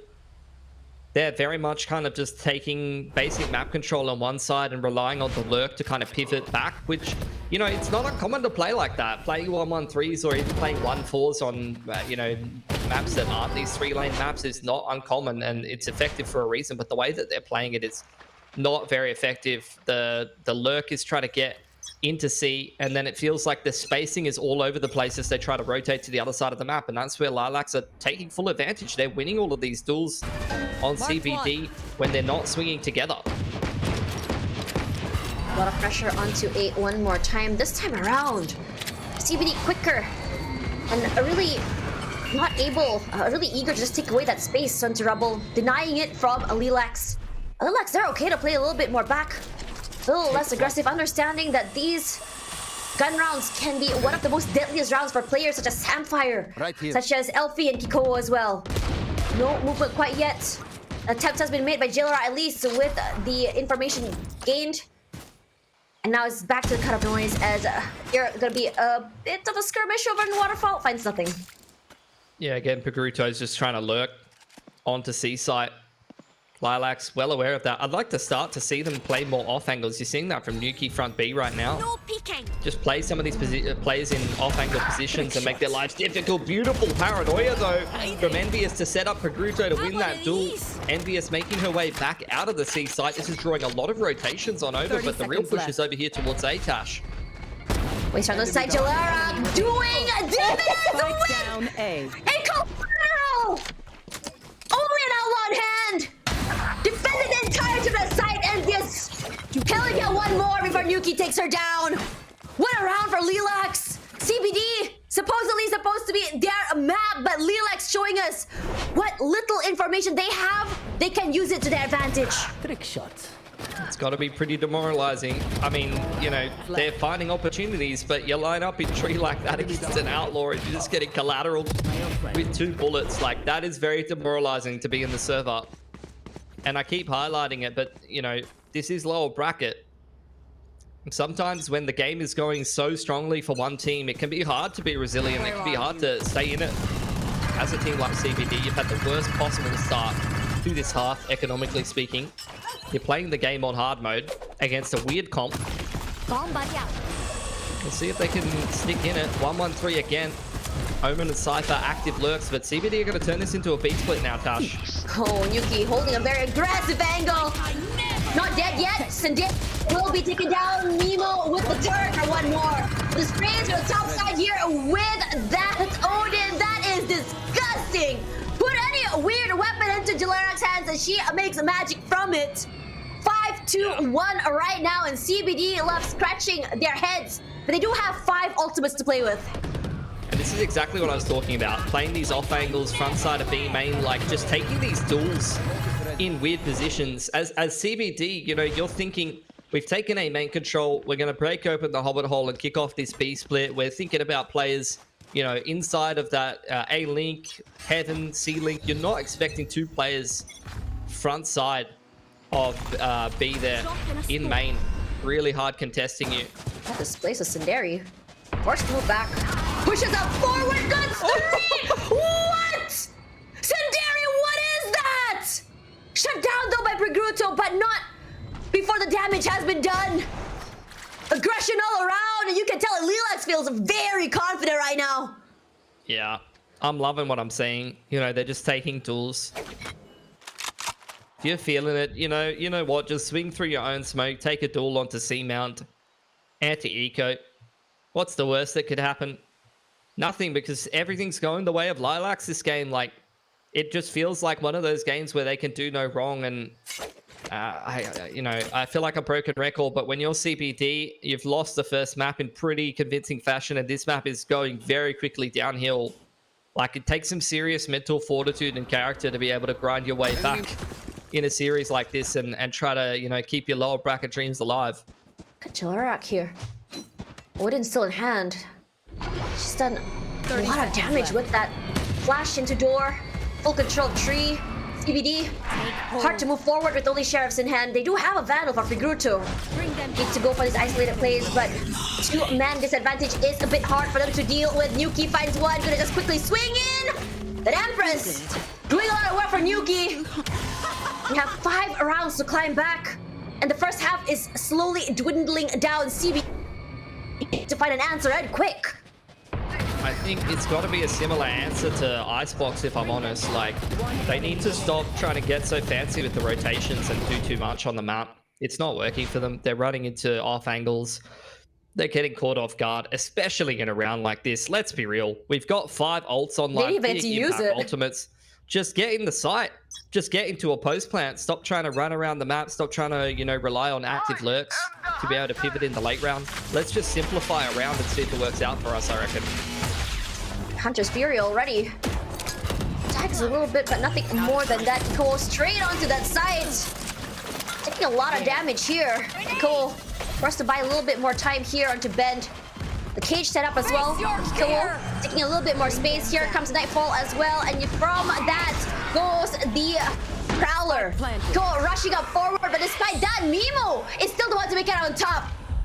Elfie forced to give away her position. Yuki counting for one more. Quickly dismisses onto the side as well. Elfie alone finds 1, 2, 3 for Yuki. Looked so good in the beginning, but unfortunately not able to tie it up. CBD can't do anything. That was what, 2 ultimates used?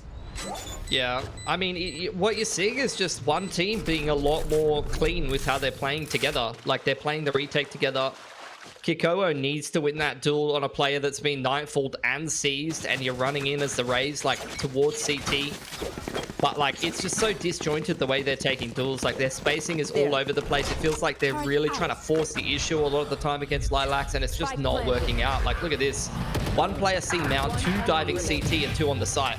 There's no cohesion here amongst this attacking side. They're trying to do 2 or 3 different things at once, and it's not working for them. Whereas, you know, LILAX, they're committed to the retake, they're committed to the plan that they're going for, and they're swinging in together, and it's working a lot better for them. Coming into this round, once again, see hit. Bit more passive for Mimo, holding all the way in backside, punishing the onto B side. Oh, Lord Pigruto. The lurk will not be successful. Here comes the Rolling Thunder at least. Now CBD looking to take a little bit more space than usual, but this double push forward toward Waterfall will punish Iko for daring to play all alone.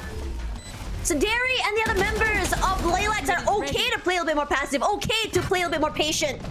It pays off in dividends for them. One by one they fall. Envious at least gets one to her name. Can do a little bit more than that. Not dead yet, Derry says. They do have the lockdown use as well. Jilirak with the Odin doing a lot of work. Samfire load. The crossfires and the crunches coming through all around. LILAX, one more to their name, and CBD, unfortunately, still a little bit too overwhelmed. Yeah, they're not adapting the way they're playing at all. Like, their active lurks are not working for them. Punish front B again. Double swung by a Reyna and a Clove, and then we had a Rolling Thunder into Waterfall that catches nobody, and multiple players that aggress into CT and Waterfall that are punished by LILAX that haven't even rotated into the site yet. Like, CBD, they're getting onto the site for free. They need to just recognize that they can get the most favorable post plant possible and just wait for LILAX to attempt the retake, and then use these big ults, like use the Nightfall or the Rolling Thunder to disrupt the retake or the Showstopper to secure the round. They're really just trying to force things way too much, and it's not working. A lot of pressure coming through from Jilirak. Has a lot of space onto Rubble. Envious doesn't care. Angle played to perfection. Sindari punished. Might be big. Sindari has been their biggest heavy hitter here. Rushes up forward. Here we go. Online already. Envious. Or Aggressive Omen. The first one we saw back in 2022. Moving back to just really rendezvous with our teammate once again. Mimo. Not spotted out by the Roomba. Could potentially be dangerous or running into this area. Opted to wait for her teammates, and that's the beauty of it. Nope. She goes a little bit more aggressive. Spots one out. Can she go for 2? Prowler is here, but here comes the shooting play! Before finally taken down, Mimo! This is her playground! Damage done already. Kiko left all alone. It's all down to her 2 teammates. A double swing forward. Clean round. Yuki has always been good to just really clean it up. How is it so hard to kill a Killjoy in spawn, in a corner?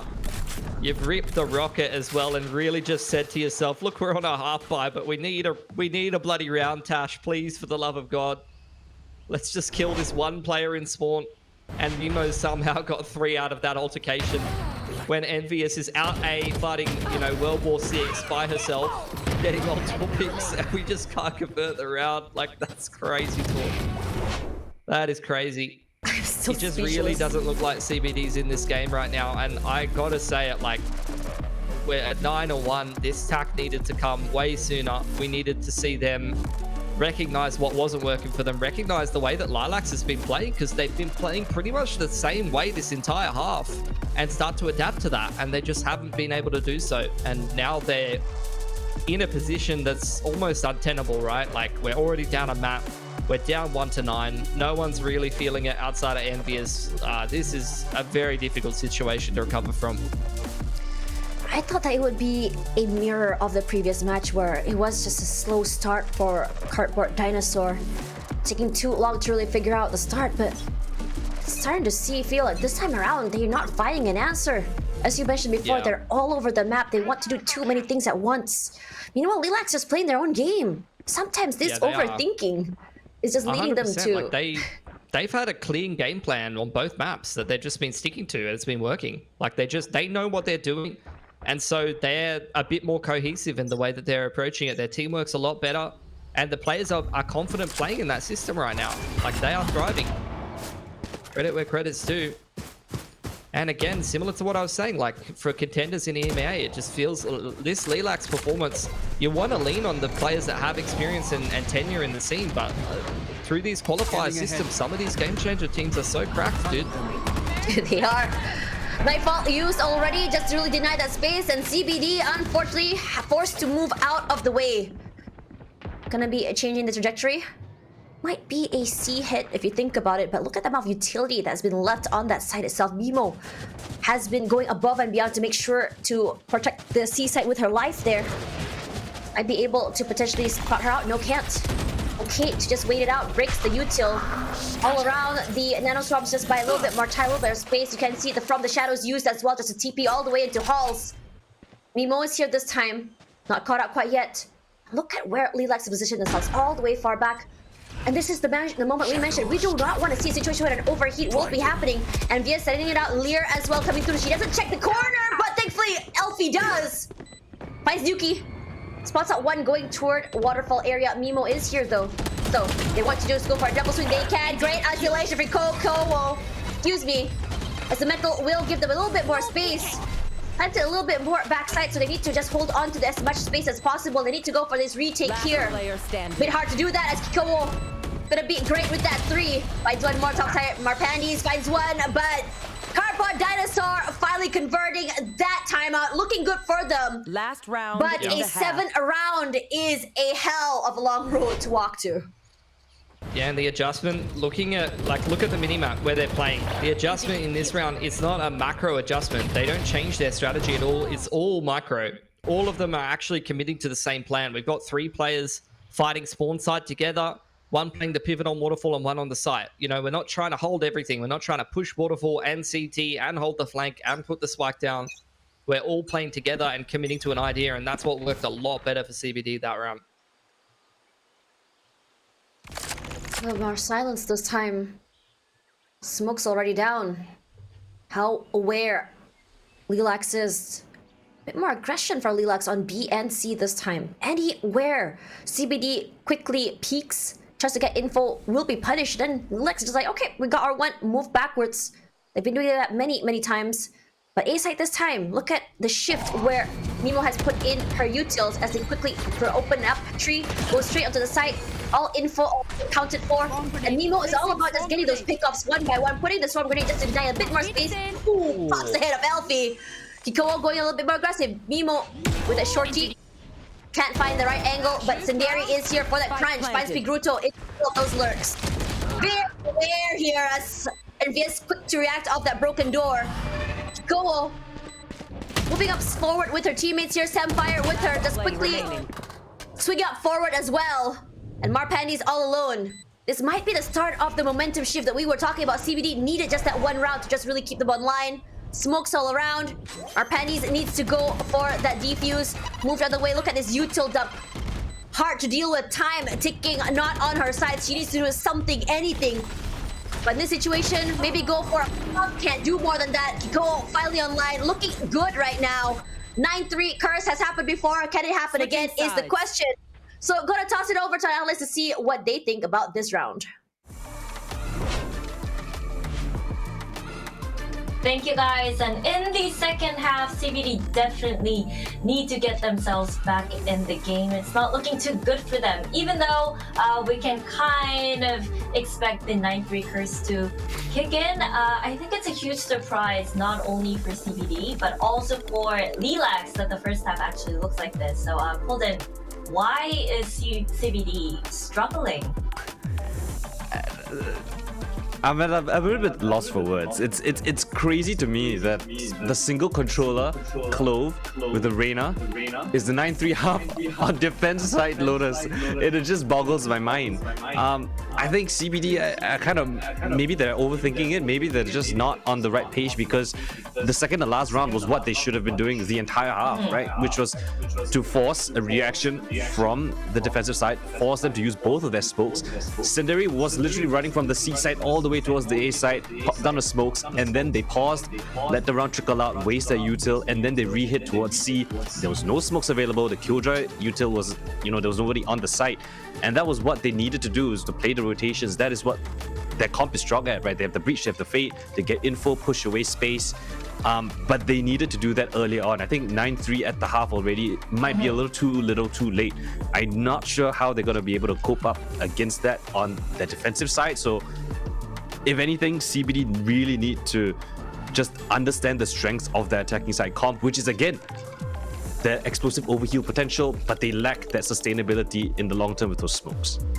CBD in a dire situation. They will need to get that 13 rounds on their scoreboard if they do want to take it to map 3 and keep themselves alive in the contention. So second half, here we come. Over to you guys, Pill Buddies. All right. We get our team name back. Thank you for that, Jen. Coming into this half, a lot of stuff to do. As I said before, long road ahead for CBD here coming into the second half. We've seen it happen for Boba earlier. Could potentially happen one more time, but CBD, their mental needs to be in the right place to be able to do so. For sure. Find you. Will be a game of mental, just keeping themselves on the same page. Haunts exchange over on C long. It's a very slow opening round here for LILAX. Taking their time. I mean, one of the strengths of their comp is exactly what you just saw. Haunt and Sova Dart early round can give you a decent amount of info. They've been able to take C mount control pretty easily here. Just grabbing the orb and playing this double initiator style, kind of similar to like that old Sky Sova that you'd see on Bind. They can very proactively kind of clear these lanes and apply pressure with the initiator util like you're seeing. Not exactly where the util is. Both trips accounted for already. A lot of pressure onto B main. Haunt used once again, cleared off the backside, so that's enough info to give them that there might be someone here. That's a very hard camera 2 break as well, as Samfire just waiting for the right time. If they were to burst into sight, she can buy her time just to really isolate her teammates from that, but Marpandies will be the one just break straight onto the side. Elfie quick for that swing, and so does Pigruto. Spike down. C. Good hold for them as the wall back through, answers back all around. Nemo and Marpandies accounted for 1 each. 3-on-3 despite the chaos. They have the Prowler as well to play with at the very end, but once again, her pain shell's doing a lot of work. He called for 2 here. Okay, done. In fact, 3. A CBD finally, a pistol in their hands might be the start of something great if they're able to just snowball off this next anti-eco. Yeah, you see the strength of the Cypher Breach in that round. Something that you've seen a lot more. It's kind of, you know, if you're not playing the Viper comp, the double controller, this is one of the most popular comps you can play for a reason. The Cypher camp, so many sneaky little angles you can put that, so many trap plays and that you can run, and that was a perfect example of it. Cam up above C, as soon as the contact C hit comes in, you had the fault line in from B. Thrown by Samfire, shut it all down before it even really got going. Aggression all around. This time around, they put their pressure onto a Rubble. Denying space is going to be huge for them. But for LILAX, they're okay to play a little bit more back. Yeah, they can chill because they're playing this double initiator. I mean, this round, you know, the Outlaws making their life difficult. They don't really have much invested in it, but, you know, CBD, they are playing a comp where they can wrestle space away from the attackers. They can hard take A main, you know, and sit on Rubble. They can take C long. They have all these trap plays, but the strength of LILAX is they can play slow like this, and they can use things like the Prowlers, like the, you know, Haunt, Dart, Drone to be able to retake space in the mid round and try to read whatever CBD is doing and adapt on the fly. So say pivot is always one person holding here. Jalera has the thorn on their side. It might potentially be Elfie this time. Yuki this time a little bit more late on those lurks. Sprays all around. Pigruto takes full advantage of that sound cue. More pressure onto A side. Doors opened. So try to just fake going into B side. Prowlers find no one onto Mound. Yuki all alone here. A trip is there. They do potentially have an idea there is going to be one close. Yep, she notes it. Sunfire still waiting here. Just slowly let her rip off that. Gets tagged and quickly Sunfire reacts. Beautifully done. Time not on LILAX's side. 10 seconds to go. Mimo pops ahead of Pigruto. Straight onto the site. But tries to go for that plant. They do. 3 seconds. 2. And they finally do get it down. Mimo, despite the fact that she only has a sheriff in hand, she's really aggressive. That is confidence. They feel good. Kikoa just moving straight up forward. Puts one out. Jalera all alone here will be tapped in the face. Converts to anti-eco. And if they do convert the next bonus, we might be having a game in our hands, Spilsky. Yeah, definitely starting to close the gap. It's similar to Icebox, right? Like, they picked up a couple of rounds late in the half. they took a while to adapt, but once they did, you know, you could see they were really starting to understand how to win. And then they win that pistol in the second half, and all of a sudden it could definitely get much closer of a game. So look, let's see if we get that second layer in from LILAX like we had on Icebox. If they are comfortable playing this attacking side of Lotus. Get light armor on a couple of these plays. You see them actively going back down to Bulldogs to get that initiator util, but also they're aware that the Outlaw's in the hands of CBD, so Senderi likes to live life on the edge, that's for sure. Setups all around util, dump onto A main. There. Just to deter and deny a lot of space onto Rubble, but CBD. Samfire still holding down the fort of B site here. Playing very well with that trip. 3-4 members waiting here. A drone just to clear them out, as well as those trips. Rushes out forwards and very quick to just pivot onto that. Finds Envious straight in the face. The Guto as well accounted for. Plays 2 players already moving around at the same time, but CBD comes up on top here.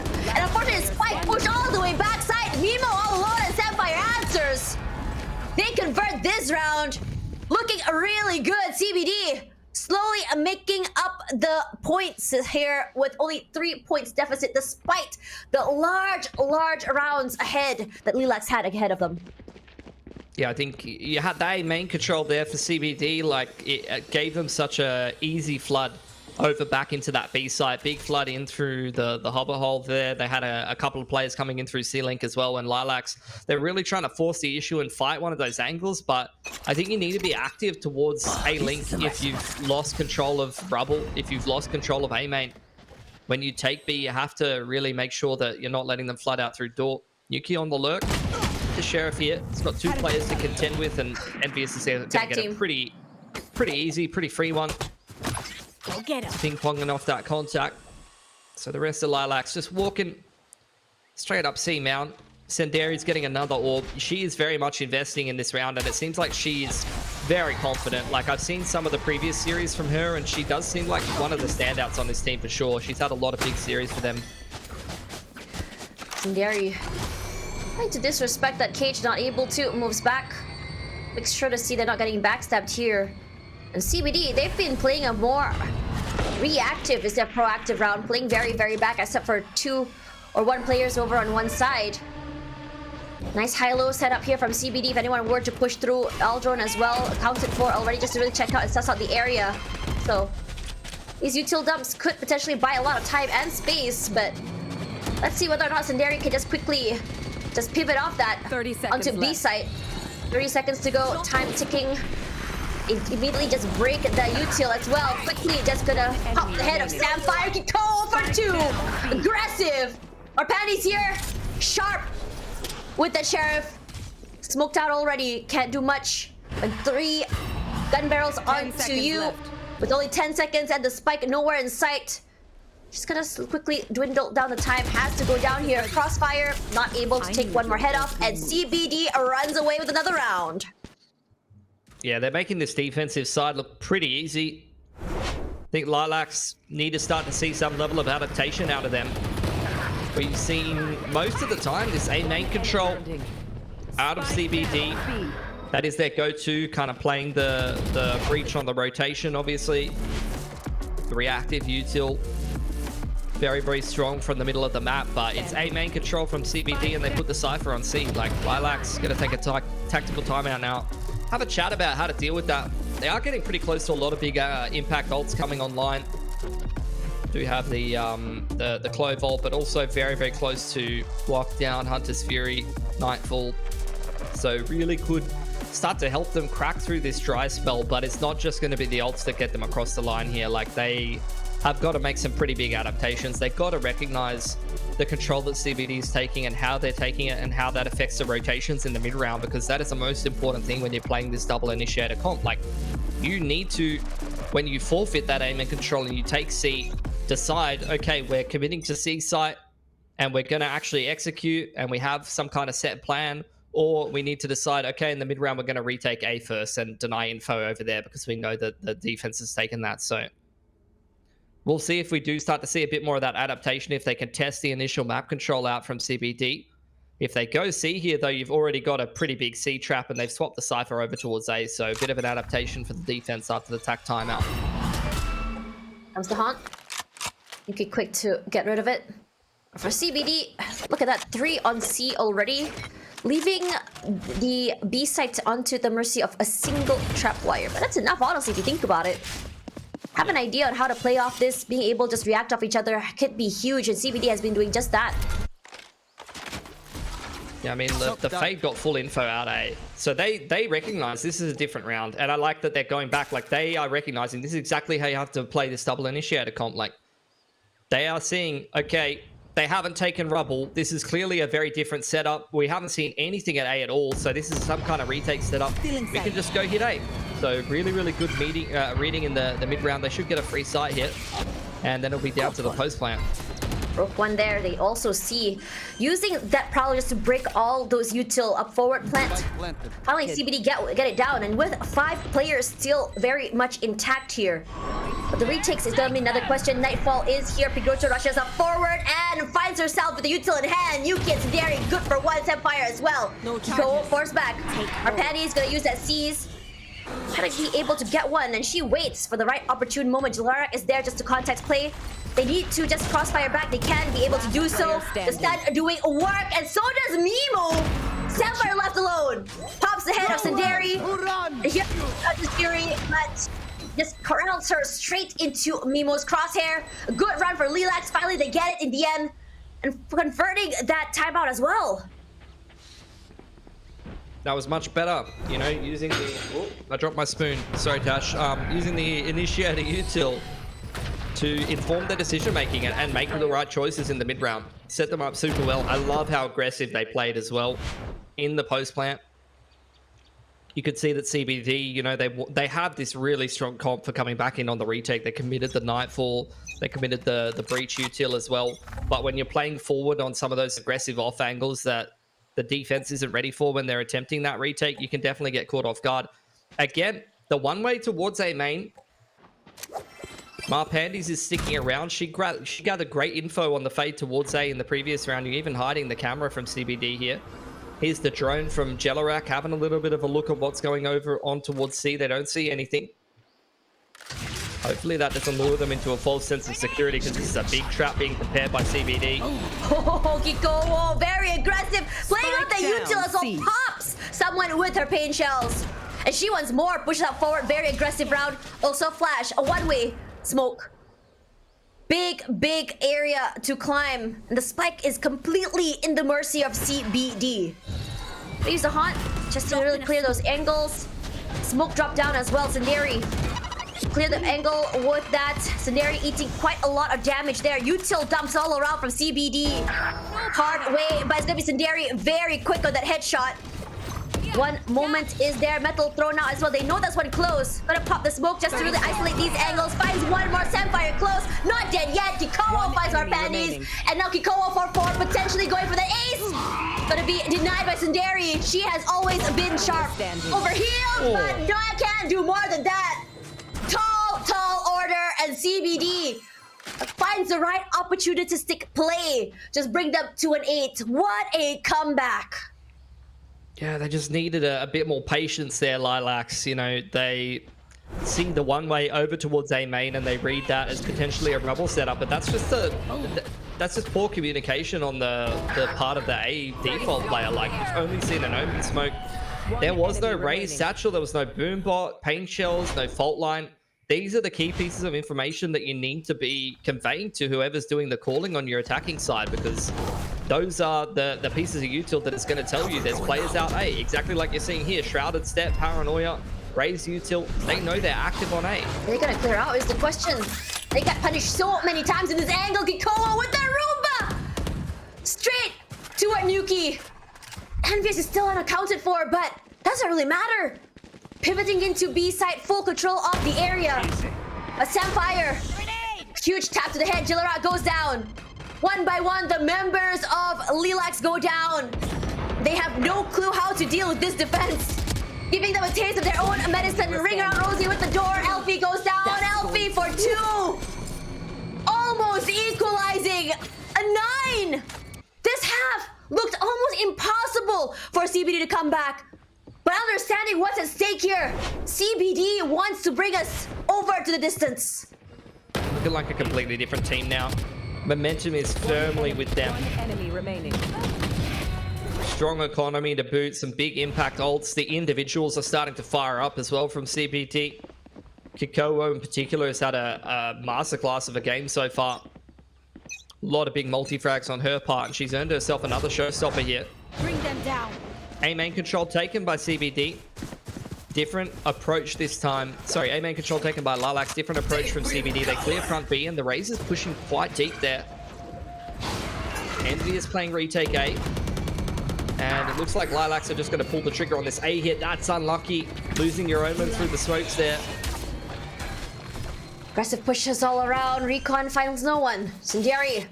W King straight onto the site. Once again, CBD taking up a little less space here. Punishing any late lurks. Bimo will be the victim of that. More aggressive from our Pandies. Finds one. FE. Can't do more than that. Samfire. Oh, but she gets 3 in that corner. Taking advantage of that choke, and Jillera all alone. Needs to isolate this fight. Rolling Thunder just to really displace her, and she does. Falls straight to the smoke. Oh, checking the right angle. Kiko, whoa, good read. Straight to the smokes to find her. And LILAX brings it to 11. A good defuse as well. And despite the good start by LILAX, CBD showing us a dominant defensive side. Yeah, this is what I expected kind of to happen on Icebox, to be honest, heading into that second half. Like, CBD showing us some great resilience. Really changing the momentum of this game after a really slow start. Like, they've been slow starters in both maps, but now that they're rolling, it feels impossible to stop. Massive 3K from Samfire. And that, like, winning that duel on the lurk, very important, but Samfire here holding from spawn on the breach. 3 players swinging her on heaven side. If she doesn't multi-frag there, they lose that round. So LILAX again, back down onto the half by at 10 apiece. See if they can make some magic happen. They've taken that A control once again. Jump peeks all around. Finds no one, so gonna opt to go a little bit more aggressive here. Changing their mind about that Roomba. Marpandi's doing the same thing again. Dropping that Prowler just to clear out B main. Try and see if they can punish anyone who goes a little bit more aggressive in this early round. Smokes as well.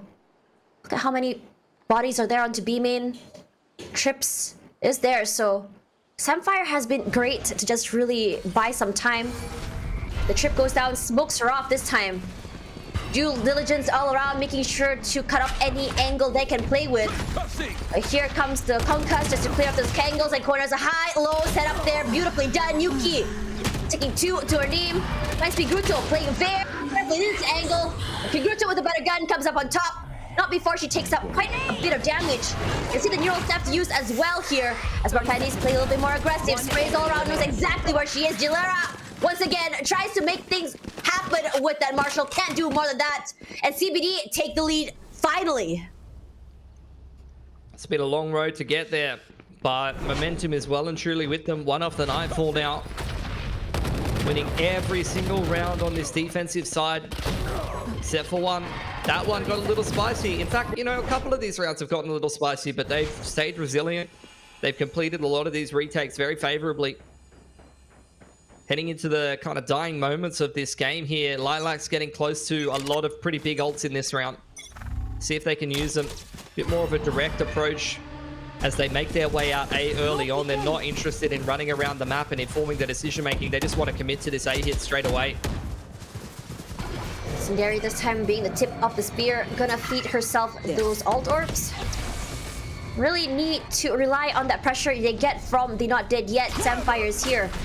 Ready, just really put in that fault line just to clear up the angles. Sinderi W King forward, finds Pigruto, and this answers back, but so does Nuki. They also have the lockdown use as well. Kikuo gonna fall down Nuki here as Mimo. A flash anti, but not quick enough. Samfire a little bit faster on that whole FV as well. One by one, the members of LILAX not able to do anything quite yet. Not dead yet is here, but nowhere for her to run as she immediately gets felled once again. No more distractions. Hard round here for LILAX. In fact, hitting match points here for TBD. Yeah, unfortunate. They just take a little bit too long to get into the site. Like they knew they had a pretty good approach to hit Match into A. point. But by the time they actually start to get that spike down and the lockdown, you know, ticks about halfway done, there's already 5 players there for CBD. They've already fully rotated into that site. As you see the players in tree here, you can see the rotators in heaven there. The Raze and the Fade are already there before the spike gets established. So you're basically trying to fight your way through a brick wall as LILAX. And unfortunately, they come out the worst of those two. Nightfall and Hunter's Fury up here, but I don't know. I haven't seen anything too promising out of this attacking half. Opts out to Elfie now.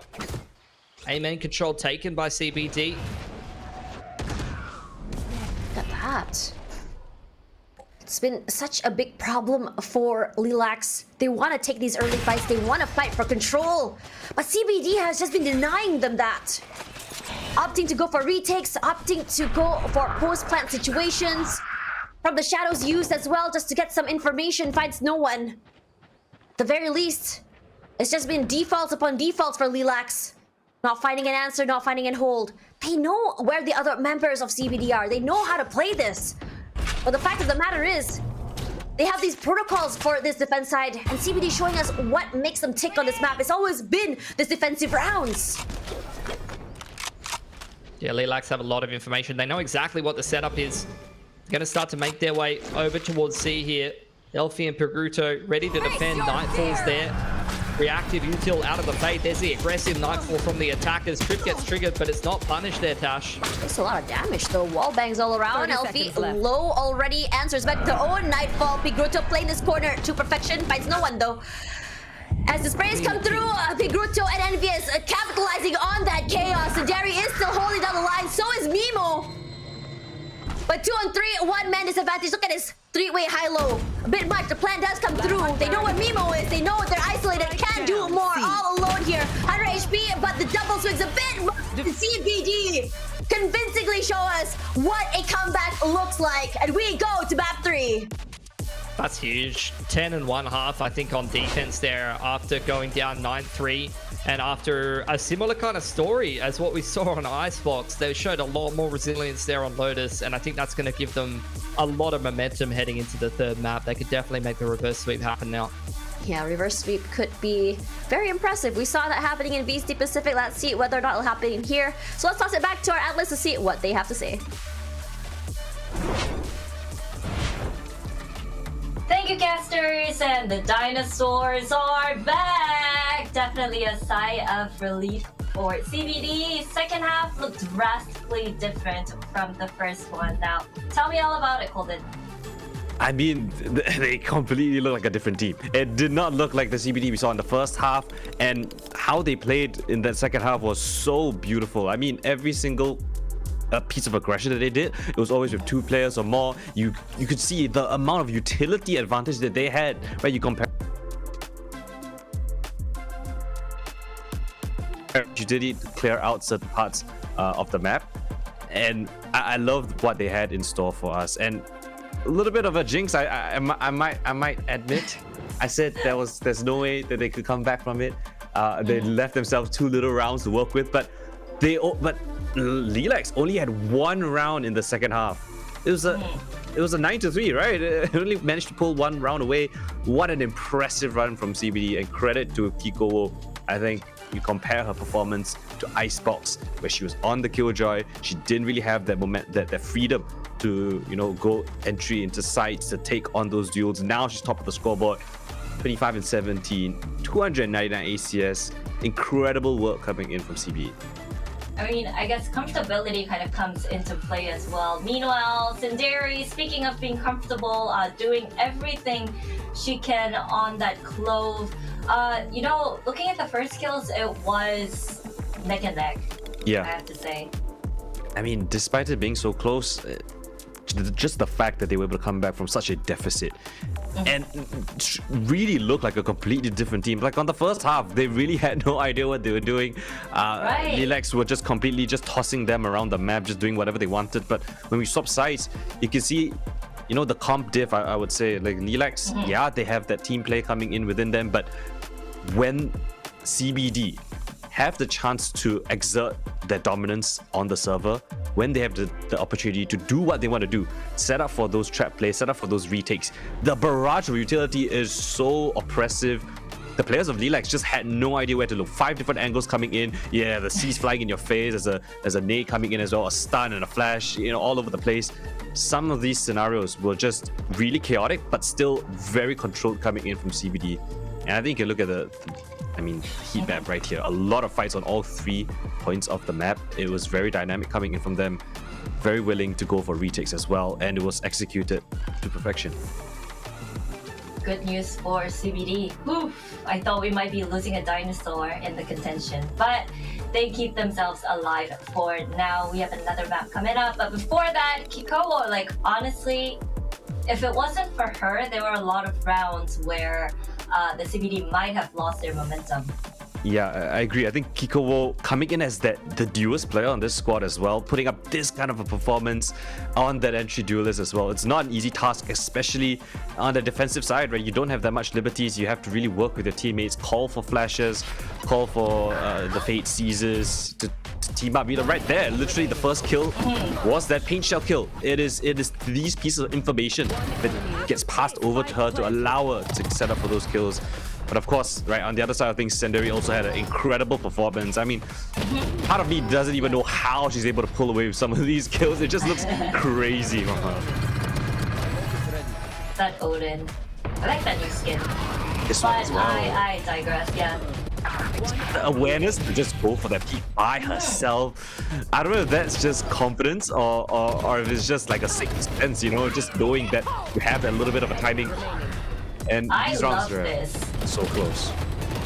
Killjoy with the shorty. Yeah.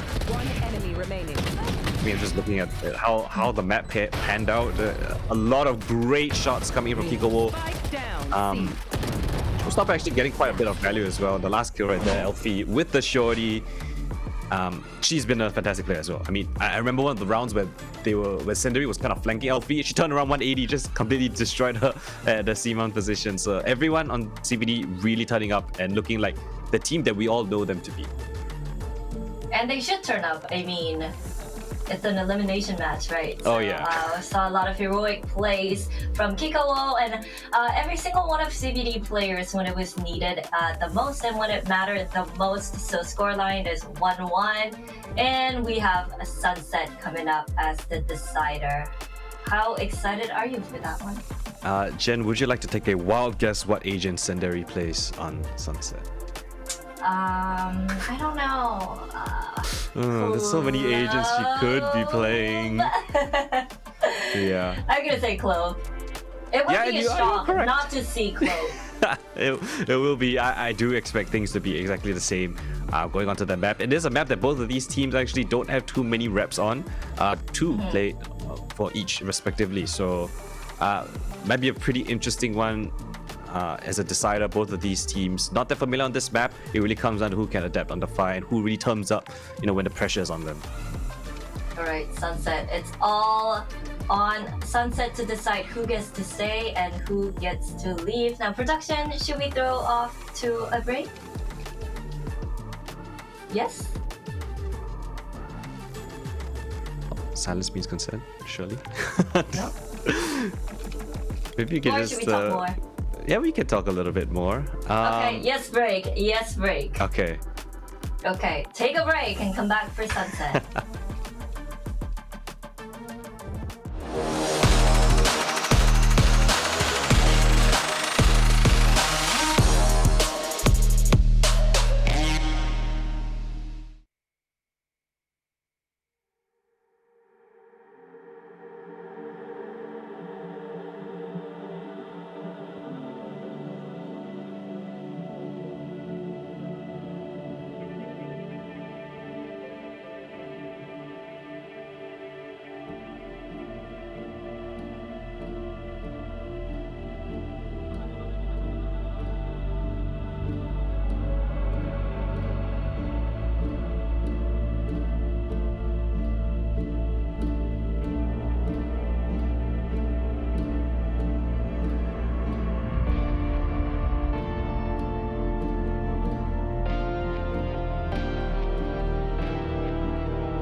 welcome back, guys, and hello again, Colden.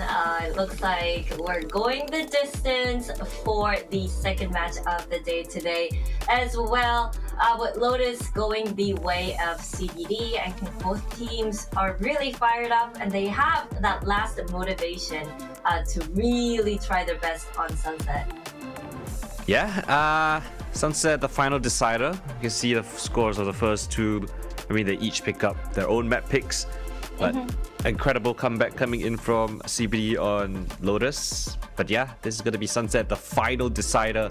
One of these teams is going to get knocked out, Jen, and it's going to come down to literally the final map of this series. Winner of, obviously, continues on in the brackets and has a chance to be that third team to make it all the way to Bangkok. But yeah, today one of these teams will have to go home. That being said, you have to choose Cat or Dinosaur. Oof, I will say Dinosaur has a... one. Yeah, Dinosaur can fly, this one specifically. So I have a Dinosaur here as well, so... Oh yeah. Counts. Please show us. Yes, he's the milk dinosaur. I think some people might be Mosh over familiar. here. Yes. This one's not exactly in Valorant, maybe not yet. Maybe yeah. soon. New agent. Yeah, maybe the new agent about to be released during champs or something. But with Sunset on the horizon for us, I feel like CBD kind of has the edge over here. Yeah, CBD I think have a better synergy when it comes down to things. I really like how they played Lotus in the second half. But going over to Sunset is a little bit of a different, or a rather similar situation, because we're going to have double Clove if CBD runs with the exact same comp that they have been running. They both run that Clove. LILAX on the other hand have that Phoenix and a Sage. So a very interesting composition from the LILAX side. And I think it comes down to whether CBD can adapt to this different approach, right? You got the Phoenix, you don't really have that entry potential from the Raze. You don't really have many abilities like the paint shells to break the trip darts. You have the Sage wall that can cut off lines that we've seen Paper X do. But again, it comes down to the execution as always. So when you say similar situation, do you see like a 9-3 curse coming in and then a crazy comeback, a long map? No, I was just kind of alluding to the double Clove, so it's like similar on both sides. So yeah, but if it's that kind of a situation yet again, I don't know how I feel. If we have like that sort of a comeback, both times that these teams played, it was it's been back and forth. I mean, there's not much consistent results that I can go off of. It really comes down to who shows up here today and who can maintain that momentum that they've got in their own map wins. Well, when was the last time that these two teams played Sunset? Do you know? Yeah, so LILAX has played it the last time, start of this month, so the 4th of July. Couple Dinosaur, 22nd of July, so that was just recently up against Invincible GC. So yeah, a little bit more reps on that map, but yeah, they could change the comp, I think, but I think they're just gonna. I think LILAX is just gonna stick with that Clove, stick with the tried and true composition with that Phoenix, which is pretty interesting because we don't see a lot of Phoenix in the current meta. Yeah, true. We just don't see a lot of Phoenix anywhere on the map. Right? Yeah. Nuki plays the Phoenix, and Nuki has been performing pretty solidly in this series so far. But yeah, I'm curious to see if Sundari can actually keep up the performance, because she's been like that star player for the team on both of the maps already. So if she can keep up the kind of form, then maybe I think that they have a very strong chance, because obviously if your smokes can stay alive for longer, you have the ability to move to different parts of the map, etc. So yeah. I just want to see how these two teams would take the mid control, because I feel like that could be one of the winning conditions too. Yeah, mid is a portion of the map that a lot of teams like to really take control over, and you have the opportunity to split towards market. But with their Phoenix, I think they might be prioritizing the mains more, right? A main, B main, get those orbs in the hands of Yuki, use that, run it back, abuse the fact that it's such low orb count, and then just cycle that all in. And if CBD aren't able to get wind of that strategy, then they might be in. Okay, never mind, forget everything I've said right out the window. No Sage as well. They're changing the setup. Yuki Yeah. going for the Raze instead. And Jelrak on the Breach. Interesting. Jelrak has... Yeah, Jelrak was on the Sage previously. So now they're opting for a bit more meta of a comp. And that's the other thing. Couple of Dinosaurs moving away from the Clove. So again, throughout everything I said about the Clove hit-to-hit, and if you're just going to be opting for the Omen instead, LP on that flex role as Gecko, Samfire, Classic. We know her as that Breach. And of course, Kikowo on that MVP performance race that we saw on Lotus.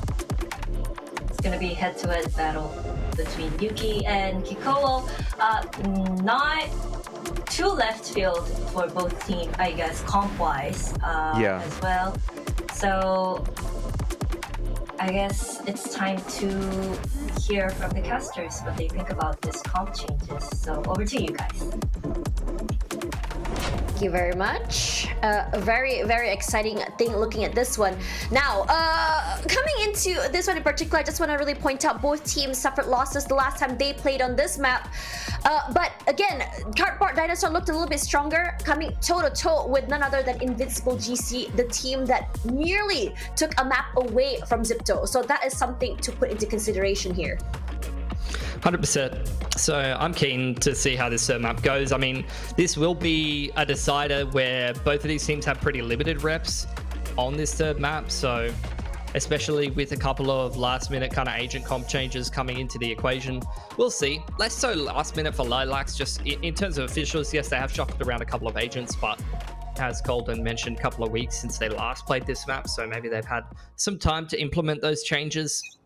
Over on the side of LILAX, they also did kind of change up their comp a little bit before Icebox, and that went quite well for them. So we'll see if we get the same story again. CBD starting out on attack, working their way through B main, working their way through tiles as they smoke off top middle. And it seems like they're already kind of moving their way towards what I would assume to be a B split, but more so kind of just a slower default, feeling out the map, having a little bit of a look around as Kikobo cops a dink. Last time CBD showed a lot of potential coming into on this map. Yes, it was a loss, but CBD looked a lot stronger coming back onto the attacking side. So this could potentially work out in their favor if they're able to just really go onto the site itself. Look at how far back LILAX has placed themselves, especially Pigruto, just really wanting and opting to play off the util instead of playing up forward and just dying very, very early. Contact, straight up elbow here. Raze left on the lurk in towards middle, so no usefulness of the boombot and the paint shells really. If she cops a single shot, she'll go down for free. It really comes down to just the retake and this single kill trip across spawn side here. It's a full retake setup for Mimo. Cam gets popped early. I really would have liked to see them hold on to that for the late round, but Kikobo finds some impact on the lurk here before she's taken out. Very chaotic trades all around. 1-for-1 at the very least. Tiles will be where LILAX wants to come out for him, but there is a trip noted there. They're gonna try and crunch in from CT side as well as main. Breaks that trip, rushes up forward. Sindari taking a more aggressive move area forward. As usual, wins it. Takes out a lot of that util to her face. Samfire also for one more. And regardless of this, one by one, the members of LILAX fall down. It's gonna be Nuki dwindling down the numbers, but despite that, time not on her side. A flash to come through as well, and Samfire easily cleans it out. Pistol into CBD. Good start for them. Good round. Yeah, for sure. I think especially given the fact that they've been slow starters so far, it would be really good to see them get off to a good start on this attacking side of Sunset. Raze very, very low, left behind on the lurk in middle. Found some good value, so although they lost a bit of that entry power with the boombot and the paint shells getting through onto the site, as she was low HP, she did find a way to be useful in the round after all. So just a save here for LILAX. They have managed to win one of these, save rounds with a combo of like sheriffs and marshals, a bucky or two mixed in there. They've got 2 buckies. So we'll see if those find any usefulness. Go rushing up forward. Just the Roomba to clear out one area of the site, and for now, a little bit more proactive coming up onto B. Kiko already on the site. Notes one out that Bucky paying dividends. But Alpha and Sapphire, they answer back. Finding two to their name. Retrieving that wingman once again. Envious and her teammate playing a more closer angle on the site itself. With crossfires all around. A swing forward will give Gruto an upper hand in that area. Recon found out our Pandies playing very aggressively, just disrespecting that cage. Gives Gruto all the information in the world to play off with Envious. They still retain 4 of their guns. It's looking really good for them. Yeah, one off of the Thrash as well, heading into their bonus.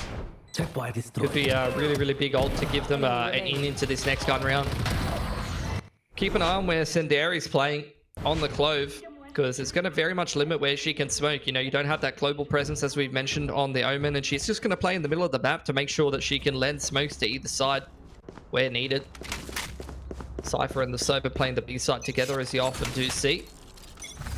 This bonus not looking too fearsome, but we'll keep an eye on Elfie in particular. Like I said, one off the Thrash, so any kill, orb, or plant could give them access to a really nice tool to try and win this bonus. Bit more aggression, more pressure onto mid area. Senderi managing to really dwindle down Kiko's HP and just pushes straight into Marpandi's crosshairs. Envious trades back. Nemo here crosses. Unfortunately has to switch her weapons around, but still comes up on top! How on earth did that happen? Envious so low right now. Senderi cleans up the backside. Nuki here with the Roomba. Retake looks good for LILAX in this corner. Checking out every single nook and cranny, and Yuki just walks up there. One to the left, one to the right, and they get this round. Nicely done from LILAX. Again, showing us that their retakes are really clean. Like when they're able to react to whatever the pressure is, to a bit more of a straight up approach from any attacking side, like they do a really good job of scaling in together. It's been their ultimate asset in this series on defense so far. You've seen it do them a lot of favors on both maps. Lotus in particular, the way that they were attempting a lot of these retakes was very, very clean. Thrash is online now for CBD, one off the showstopper, so keep an eye on Nuki. She has another pop-off game like she did on the Rainer, I think it was, on Icebox. Here on the Rays, that could be something to keep an eye on. Again, same approach time and time again for CBD. Oh, look at this aggression from the Clove though. Senderi getting very, very cheeky inside of B main. How is she Thrash still gets alive? invested, but she's getting away with so much here, Tash. This is ridiculous. It really is, and she goes for one more aggression all around. Oh, ends it at the very least. Spike. There's the spike. Pushing straight onto the site. The damage has been done. She's alone. Only 87 HP to her name, but she finds another one. Wants to go for one more. Flashes, not able to capitalize. Done a good job. Just using her utility to buy time and space. Planted. Smokes as well. Just disallowed them to play together. Showstopper is now online. Pops it. Jalera comes up on top. But she still gets 4. Envious low. Nuki is here. And LILAX, they managing to chain 2 rounds in a row, getting that defuse. So it's looking very competitive for these two teams over in the first half. Yeah, that's taken a big chunk out of their economy though. Only one player surviving for LILAX. CPD got that spike plant down as well, so they're going to have something to play with in this round. Probably just a half bite. This was ridiculous from Senderi though. She throws the default B main smoke and then plays inside of the corner of it and gets 3 when you could see exactly what CBD wanted to go for. They were going for a market split, wanted to throw that Thrash out of B main, and getting contested with that Clove early on really threw a spanner in the works. Their plan started to kind of crumble apart a bit more. Once again, Outlaw comes out here for Marpandies. This time a lot of half-armored players to the half-bar here for CBD. Need a clear round here for LILAX. Their money is not good after only having one player surviving in the previous. Yeah, Marpandies. Let's go find some players here onto mid-side, only noting Kiko moves out of the way. Quick reaction with that. Marpandies been very deadly with the Outlaw. Both her and Jelarat has been good for that. As CBD opting to play a little bit more silent here on the mid-side area. See alert coming in from Pigruto over on A side. LILAX playing very, very passive, not wanting to take these fights, very aggressive onto mid-area despite the chaos. Only Marpandies is going down in the end. Flashes all around. I'm going to note that trip going to be broken. Walks all around, flashes up forward as his face comes through. Elfie, quick to trade back. Gonna get a little bit of an upgrade as well. A little bit of close roll near the area as the showstopper finds no one. Unfortunately for Nuki, can't deny that plant coming forward. A little bit too much firepower to deal with. Double swings all around. The 2-on-2 still here. We still have the not dead yet as well to work with. Mimo gonna find the angle. Crossfire set up here. One side of the area isolated, and it's just about that swing together as LILAX. I take another one on the board. Too fast. Can't even keep up with the tracking. Just keep swinging. Some swing. Just like Dory told me. 3 Dory. up for Lilacs. Beautiful stuff. That's what she said, right? Just keep swinging. Swimming or swinging? Which one is it? Swinging. Okay, I'll take that. Yeah, you got to take that advice. Look at that. That's as wide as it gets. And trust me, I've been pretty overweight in the past, but that's another story. CBD. We'll see what they're able to do here. 3 in a row, like you said, for Lilacs. They're on a bit of a run. They did, again, take a bit more of a expensive route. They lost a lot of guns. Not dead yet, still up there. They've got a couple of big impact holds coming online here. CBD, once again, B main control being taken by them early on. The all being farmed. That's Elfie getting one off another Thrash in as many rounds. Envious has taken a fair bit of space over towards elbow here, but you can see Nuki posted up on the line. That's going to be a duel won by the defense early on, and no smokes for CBD. Very aggressive for both these teams. Feel the weight on their shoulders, the pressure. Understanding that losing this map means the end of their run here on Split 2. Both these teams really want to make it to the top. Potentially a chance to go up against Boba. And as well as for that third slot, against Sisu for that third slot onto Pacific. Regardless, still far ahead of that. They need to come through this win first. All eyes onto the A site. Pivoting forward. Look at this off-angle plate by Nuki.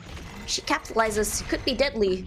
So much utility dumped already. Yeah. I think there's another orb here. Elfie's got her Thrash. I think so. left. There we go. The Thrash coming out here. Straight up short. Nuki can't get a pick as they come into the site, but they've still got a player advantage here. Oh, the aftershock is beautiful from Jelarak. Dear Lord. Nuki's going to follow up as well. The boom bombs kiss inside of the site, and Kikoa's got another one. This one's getting spicy. But doesn't matter. Lilacs is going to come away with it there. And they continue their streak on the defense right now. 4 in a row. And for all I was saying about, CBD, they want a pistol. They haven't started slow this time. I think I've cursed it a little bit. Yeah, you did. It feels like Lilacs is dominating early. Yeah, coming on to this one, I'm surprised that, we saw the neural theft was there. And I think for Lilacs, it's all about playing very, very slow, very, very methodical. Waiting to just react off of that. CBD, they hit B, find nothing, go toward A. And then I think for LILAX, it's all about just being able to just react of everything. No need to kind of force the issue. It's all about that punish.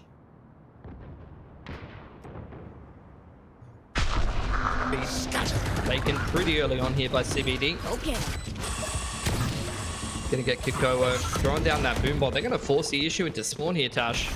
Mark Bambi's here playing very aggressive, and despite that aftershock, she still takes up that space. Samfire to punish his, so does Elfie. But the same thing could be said by the members of LILAX. Sanderi, 2 already picked up, leaving Elfie all on her lonesome. Gotta go for that retake. Changes the bite of play with the friend. Wants 2 hands in the court, dwindling down the numbers.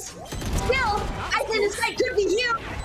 But Sanderi doing Sanderi things. Our one tricker showing us why she is so adept on that agent. It's beautiful stuff. Just another successful retake out from Lilacs. It's been what they've done best this entire time. Sit down. We're now here.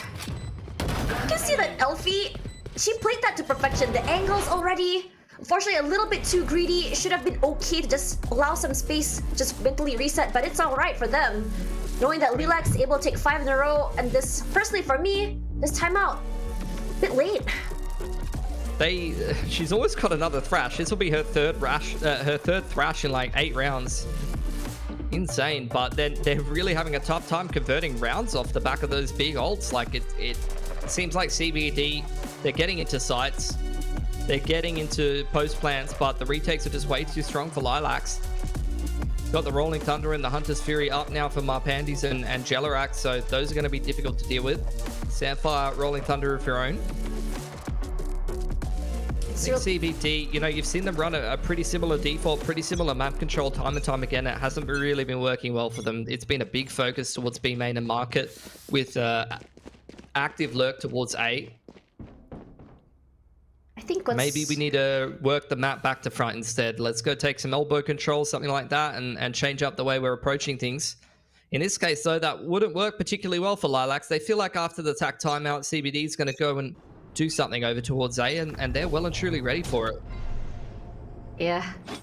Rolling Thunder is there for Jelera as well, so doesn't really matter though. All eyes are on B site. There's a Thrash. Yeah, Thrash as well can be used. Can be used to break that trip. Playing a little bit more passive, I think. CBD changing their mind, opting to take Right there. full pressure of mid area. Yep, smoke to top mid. Cypher Cam's getting info over towards A. You got to be careful as Pigruto, though. It's a two-player setup. There was a potential to swing off the contact. Finally, it comes in a little late, but still good enough. And here comes this mid to B with the Thrash. There's the entirety of backside as well. Good to be picked up once again. Gonna use that wingman to go for that plant. A crossfire just to deny any more space taking. Nemo for one, and here comes the Hunter's Fury alongside that Rolling Thunder. Kiko gonna be found by Marpandes or two as well, playing off all that info, all that util dump. A good start by CBD, but it looks worse and worse as more time went by. Idea was there, but LILAX very passive instead of reactive, and they go for that punish. A flawless round to their name. It's just so easy for LILAX.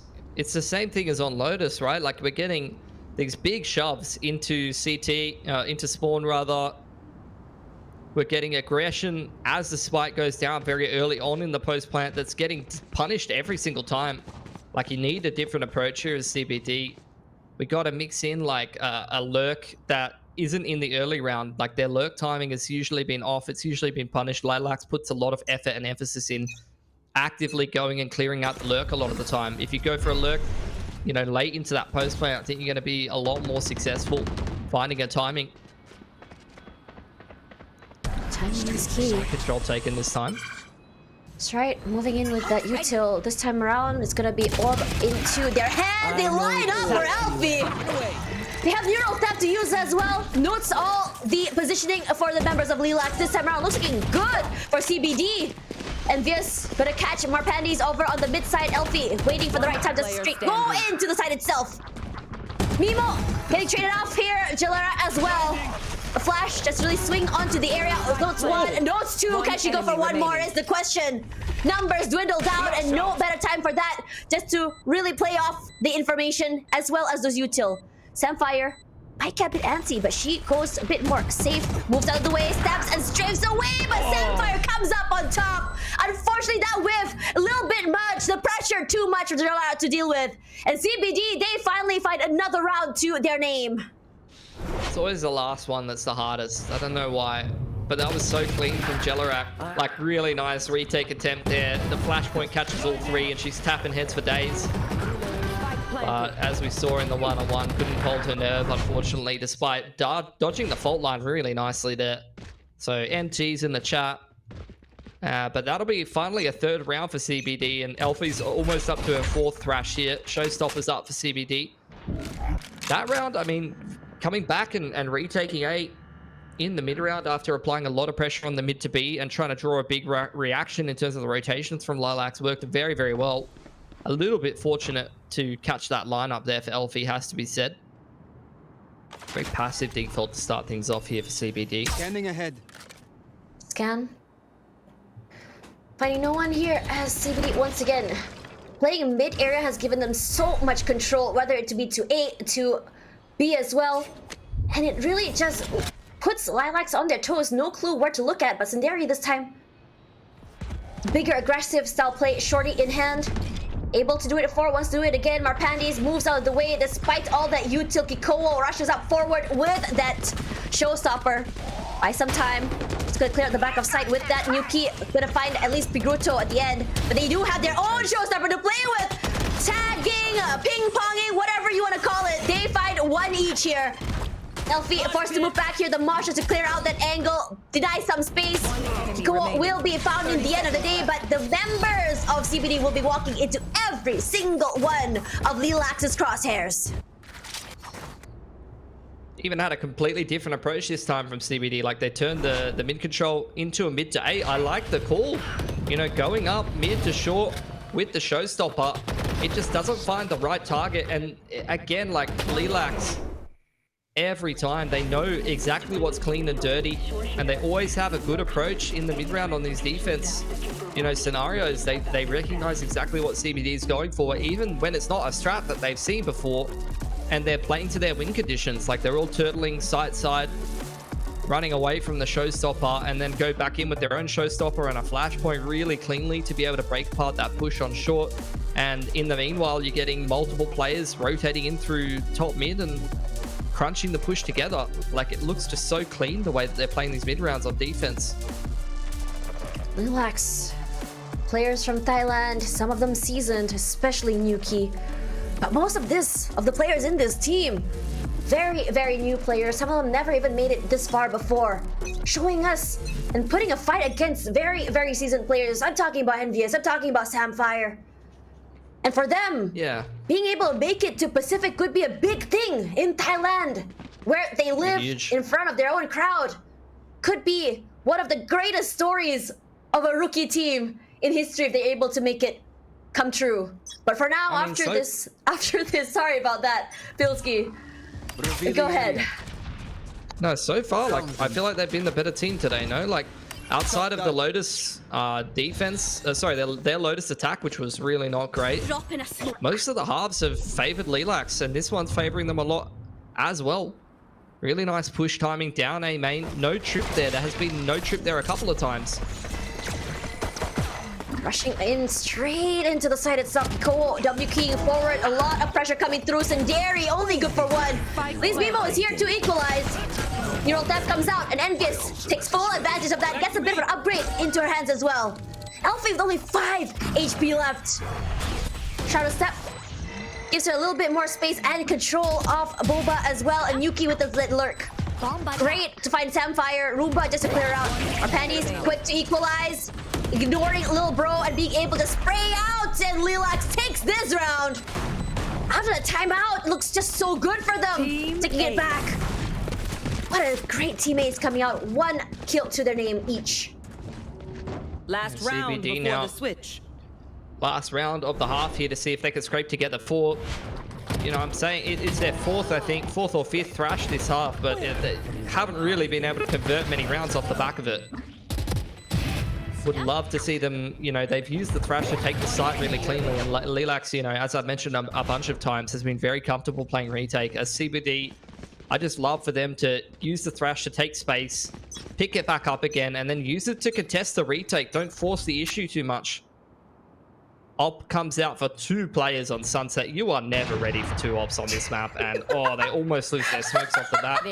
Nuki was checking the texts. She's texting, you know, some of her mates. And what's up? I'm probably going to go play a LAN in Bangkok soon. Anyone want to hang out? Oh, someone's peeked me. Oops. That was the biggest nope I've ever seen in my life. Coming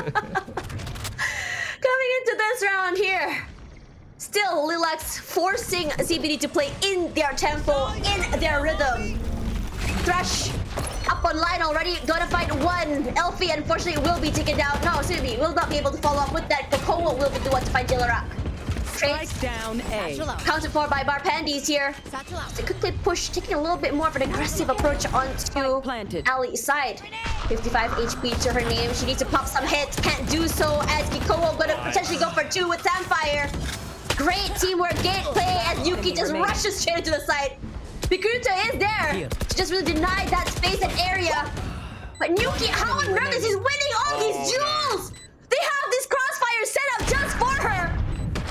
But Samfire is there to stop the bleeding, but you gotta give it to Yuki. The amount of damage she's put into that team. And now we gotta ask our panelists, what they thought of that particular round. Excuse me. Jen and Colton, desk is yours. Desk is ours. Yes, it is. But yeah, similar story to Lotus 8-4, LILAX in the lead. I mean, I was watching Yuki, I was like, what the heck is going on? But yeah, LILAX looking great in the first half. CBD, they have the potential and the strength to eventually bring it back, but what did you think of the first half? I think I agree with what Pilsky said, right? They do look like the better team here yet again.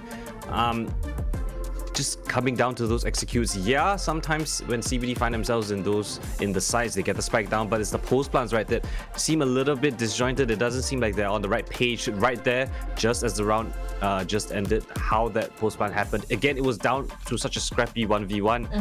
I'm not sure if they have the protocols in place. Maybe the change of composition might not have given them enough time to decide what they want to do. But whatever that LILAX have been doing, have been very consistent. They've been taking those fights together.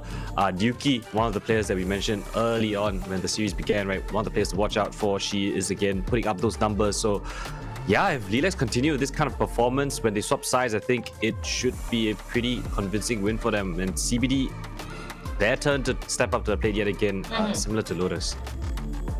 Here's the thing. What are the chances that we're going to OT? I don't know. Odds aren't 0, but I don't give it a very high odds, I will say. Yeah. Well, second half is coming up right now. We get to find out who gets to stay and who has to go home. So over to you, Tash and Pilsky. Pilsky. OT. Would be a good Want one. some OT? Yeah, why not? Elimination match, baby. Why not go all the way? Regardless, coming into this one, it's been a very, very long day. Our match starting our game starting only 6 hours ago from our first series. This one really, for me, comes down to does LILAX have a good plan on attack? Because do they? Icebox, they did. They did, right? Yeah. But Lotus, they did not. They had a very not good plan on attack. They've had a great defense. Wait, no way. That's cheeky. No way Kiko gets away with this. They're not gonna go there anyway, so regardless. Give me a number on that door, huh, Pilsky? Yeah. That thing's been hitting the gym. Washboard, abs, like, I don't even know how many panels is on that door. Like built like a door, 8 pack, man. dude. That's crazy. Built like a door, bro's built like a fridge. And that's what LILAX need to be built like, hitting this B site. Rotations come in though. Alfie's already along towards spawn side. So it's a double setup on market with a cheeky little trip on the site here, Tash. Yuki is gonna just completely disrespect the area, walk straight to the trip, stuck in the corner, can't go anywhere, but still, they make it work. But Alfie, with 2 to her name, puts a lot of damage onto the team. Over on mid-side here, there's a skirmish of their own. Mimo gonna go down to Kikoho. Sundari in a 1v2. Kikoho quite low. Can take full advantage, but Sundari has other things on her mind. Going all the way to backside here. Perhaps being able to find the right timing could be great here. Spots 1 out. Ooh, unfortunately whiffs. Drop down to 28 HP and makes a beeline straight to A site. Tries to be a little bit more smart. That was outplays on outplays, man. I can't deal with this. I got you. Alfie can though. Alfie Truly. is reliable. We'll see if she can top her Thrash collection record. How many was it just now? I think it was 4 in the first half. 4! Remaining. It's insane. A little bit easier when you're planting every time though. Oh yeah, that's true. Makes it very, very easy coming into this one. We've seen anti-ecos already. I mean, we've seen eco round wins as well, so let's see whether or not LILAX can do that. Dizzy, thrown upwards. Finds no one. That's enough info for them. I mean, CBD, they've won both pistols, so you can't, like, there's no excuses there. Trill. Get this one done, then that's going to be rough. Oh, and he is good for 2. That's good for the reload. Pops out to the classic quick reaction time. But Mimo still has juice in her. to go a little bit more aggressive. We've seen some insane pistol rounds before. Classics is our free gun that's one of the best. But the triple swing might be a bit much to deal with. But Mimo putting quite a number there onto two of the players of CBD. But with 3 guns, There's nothing but digs. quite healthy. Quite healthy. You cursed it. You set it up so well. Like this free gun is OP, and then it's just nothing but headshots. Pilsky, come on, stop playing on that, please, I'm begging you. Spike down. What did I? No, I didn't say anything, dude. Who do you think is gonna win, by the way? Yeah, great. Woohoo! Yeah, woo, yeah, let's go. If CBD does lose, you know who to blame, yeah? I would say you can only blame yourself, and that's coming from someone that has already been knocked out of the league that they're playing in, so Damn. we'll see. You can always make excuses, though. That's a little easier to palate sometimes. Kikowo walking down middle. Spotted on the cross by the Sova. Marpandi's beautiful punish. There's another player here, though. Envious hasn't been cleared out yet. Well traded. That's good stuff from the Sova. And a player advantage now for LILAX. Cole potentially had taken up a little bit too much space there, resulting in both their deaths, but Envious, a bit sharp, especially since she had shifted over to this Omen. Perhaps less pressure on her shoulders. As the shift comes through here for the members of LILAX, all eyes onto A site. Quite a lot of time to play with, clearing all their angles and corners. Scenario, unfortunately, this game isn't able to go as aggressive as she wants to, but with this neural theft, gonna be displacing all the members of CBD, going a little bit more passive and opting to go for that retake. Spike planted. It's about damage now. Trading out Mimo in middle is nice. That's another rifle hitting the deck. 2 players trying to attempt this retake from short. Out goes Dizzy. Fault lines exchanged. They're going nowhere fast. Mosh trying to zone that player back and create an opportunity for LP to find an entry. 2-on-2 now, and Wingman going onto the spike tash. Marpandi's will be great for that wraparound. Noting her presence here, but her teammate is there just to go in for that trade. A tap forward, Jalera actually got forward, but the short D, surprise, surprise, from that corner. Jalera does it once and twice, and she does it again. Have you met my friend Shaw, Tash? Shorty. Shorty. Shorty. Shorty. As I remember correctly, you're a pretty tall person, though. No more. I'm like mid-height. I'm like very average. One enemy remains. But coming into this one, I think it's really impressive seeing up forward. Yes, they can isolate these fights, but she didn't take into account of that shorty being pulled out of the pocket here. There. Fortunately, not able to convert that bonus, so still very You much gotta be alive careful. for LILAX. Jelorak is strapped. That's what I've learned. CBD. They're taking out this A main control, getting contested pretty heavily though. Standfire punishing. Senderi going down. No smokes left here for the attacking side, and they're getting chased by a Thrash Tash. Yes, they are! All this util jumps forward, and Kikowo takes full advantage of that. Unfortunately, her Payshel's will just dinked over into the raw trajectory, unfortunately. But for now, 2-on-5, perhaps a call to save might be wise here. Mimo all alone onto tiles. Well, does she know right side by side is someone else? Bringing around the Rosie, hasn't noted their presence quite yet. Jalera, all alone. Rushing up forward, Thrash coming through, doesn't want to get caught. That's unfortunately not able to break it. Straight Spike into down. Envious crossfire. As Mimo, last man standing, swaps out that gun. I think they hurt her there. Holding, Kikowo is here. Mimo, sharper. Still making her way onto the other area. Protocols forward here, making sure to guard the spike with their lives. 30 Utility seconds is still left. in hand, but what can you do here? Save. Or go next. Do some damage to the economy, maybe. Get a neural theft. Find a new apartment. I don't know. What would you do, Tash? Probably hide in the corner and cry, 10 but seconds left. time running out. Mimo, only able to survive, wants to be able to do so. The second half has been problems for LILAX and Lotus, and now on Sunset. They need to do something fast. Yeah, their attacker side has been a problem, that's for sure. CBD is punishing that. Contesting that A main control very heavily. They've got that is the strength of this comp. You're playing Breach, Gecko, Omen, Raze. These are all characters that can just, with the reactive utility, absolutely bully you out of an area. You are not, if the defense does not want to let you have A, you are not getting into A. You're just not. Truly. CBD, I think both these teams playing very, very similar styles of play. Less on aggression, more on reaction onto the defense side. Mid area of contention, once again, we've seen some insane thrifties, especially for today. Both very close and quickly reacts onto that. Takes a fair bit of damage, but does that really matter? Yes, it does. With two players holding down the line, understand that Kiko loves to play a little bit more aggressive. They are patient and they wait. Was exactly where Nuki is, and yes, puts in a fair bit of pressure onto mid area.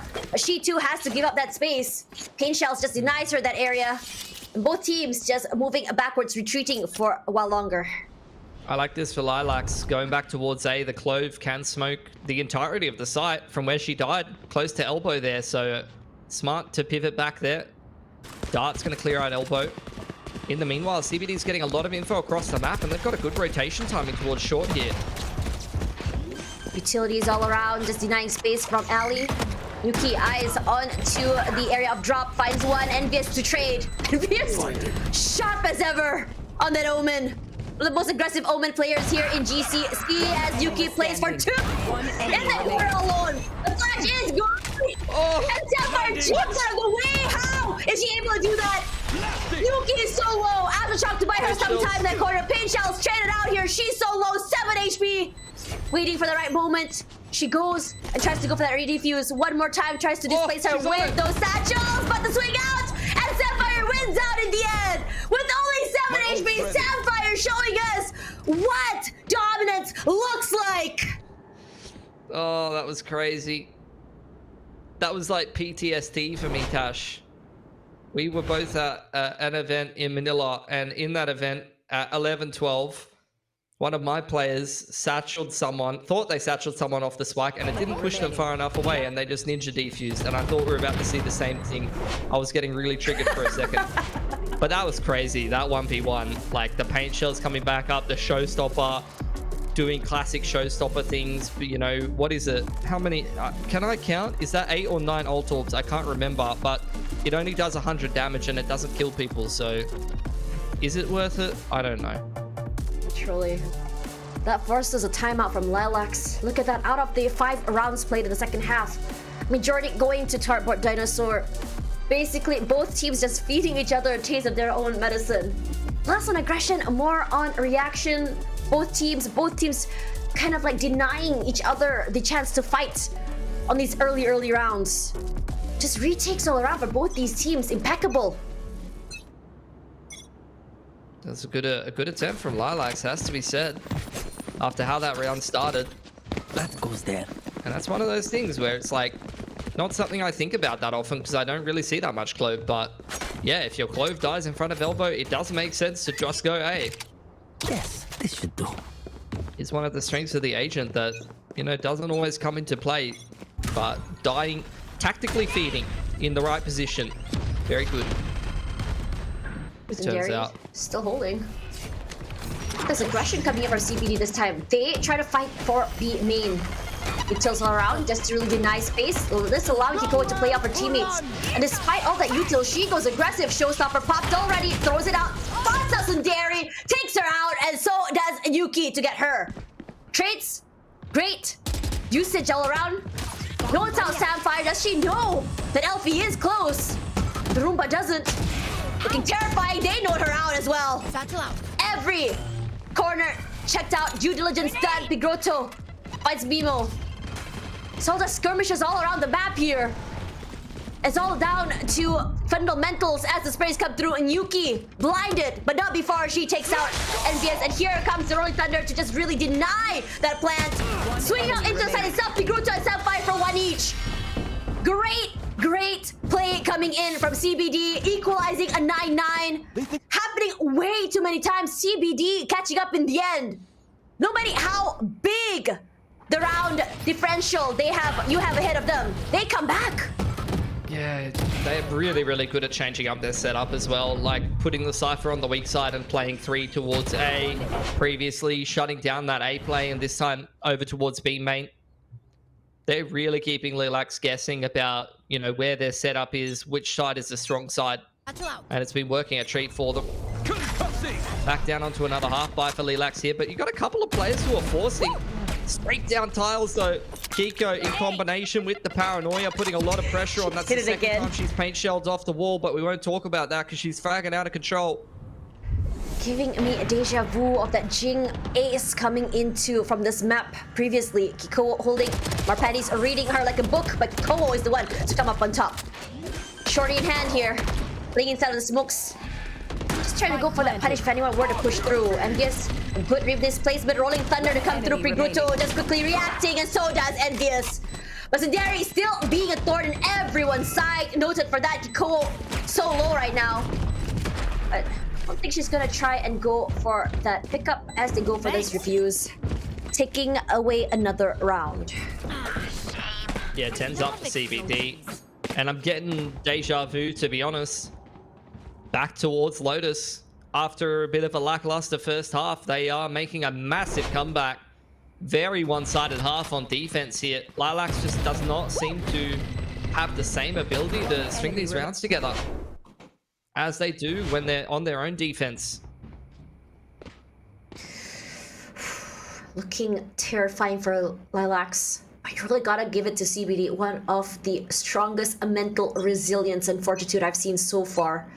Bit late, but better late than never is what they say. Ops out for Elfie now. And she's posted up over towards B. Got to be careful not to overstep as Mimo. She could be losing this first pick early on. Just jiggling, shouldering her way around. LILAX walking their way up middle. Fault line in preparation. Does dangerous game. but you can't chase her down. Good stuff. Great punish on the top mid play there from CBD. Envious. Looking really good, especially this third map. Finds Spike down. elbow. Wasn't in knee of one player. Sundari answers back at least. Neural theft, counter forward, trying to go for a wide swing, will be taken out. Envious one by one, tapping, finally goes down. Prigruto is here to answer back. Run for her life, will be found at the end. Sundari back in the game once again. Pick me up used, just to give herself a little bit of an overheal, bit of a shield. Nowhere close to that spike. But she doesn't know that both players aren't really close. Trying to go for a crossfire from main as well as mid area itself. Sundari eyes onto Elfie, but close to the right side. Can't do more. Kiko was ready for her. Yeah, 11's up for CBD now. Op retained as well. Great stuff on the top mid punish there. It just feels like positionally they are able to put themselves in the right setup to deal with whatever, you know, LILAX is throwing at them. Like this round, took that B main control. They're leaving the Cypher solo on A on the weak side once again, and the rest of the players are able to reactively respond to this mid threat, which is exactly how you want to play this comp. You know, you've got the Gecko, Raise, Breach, like I mentioned, the Paranoia. This is all great reactive utility.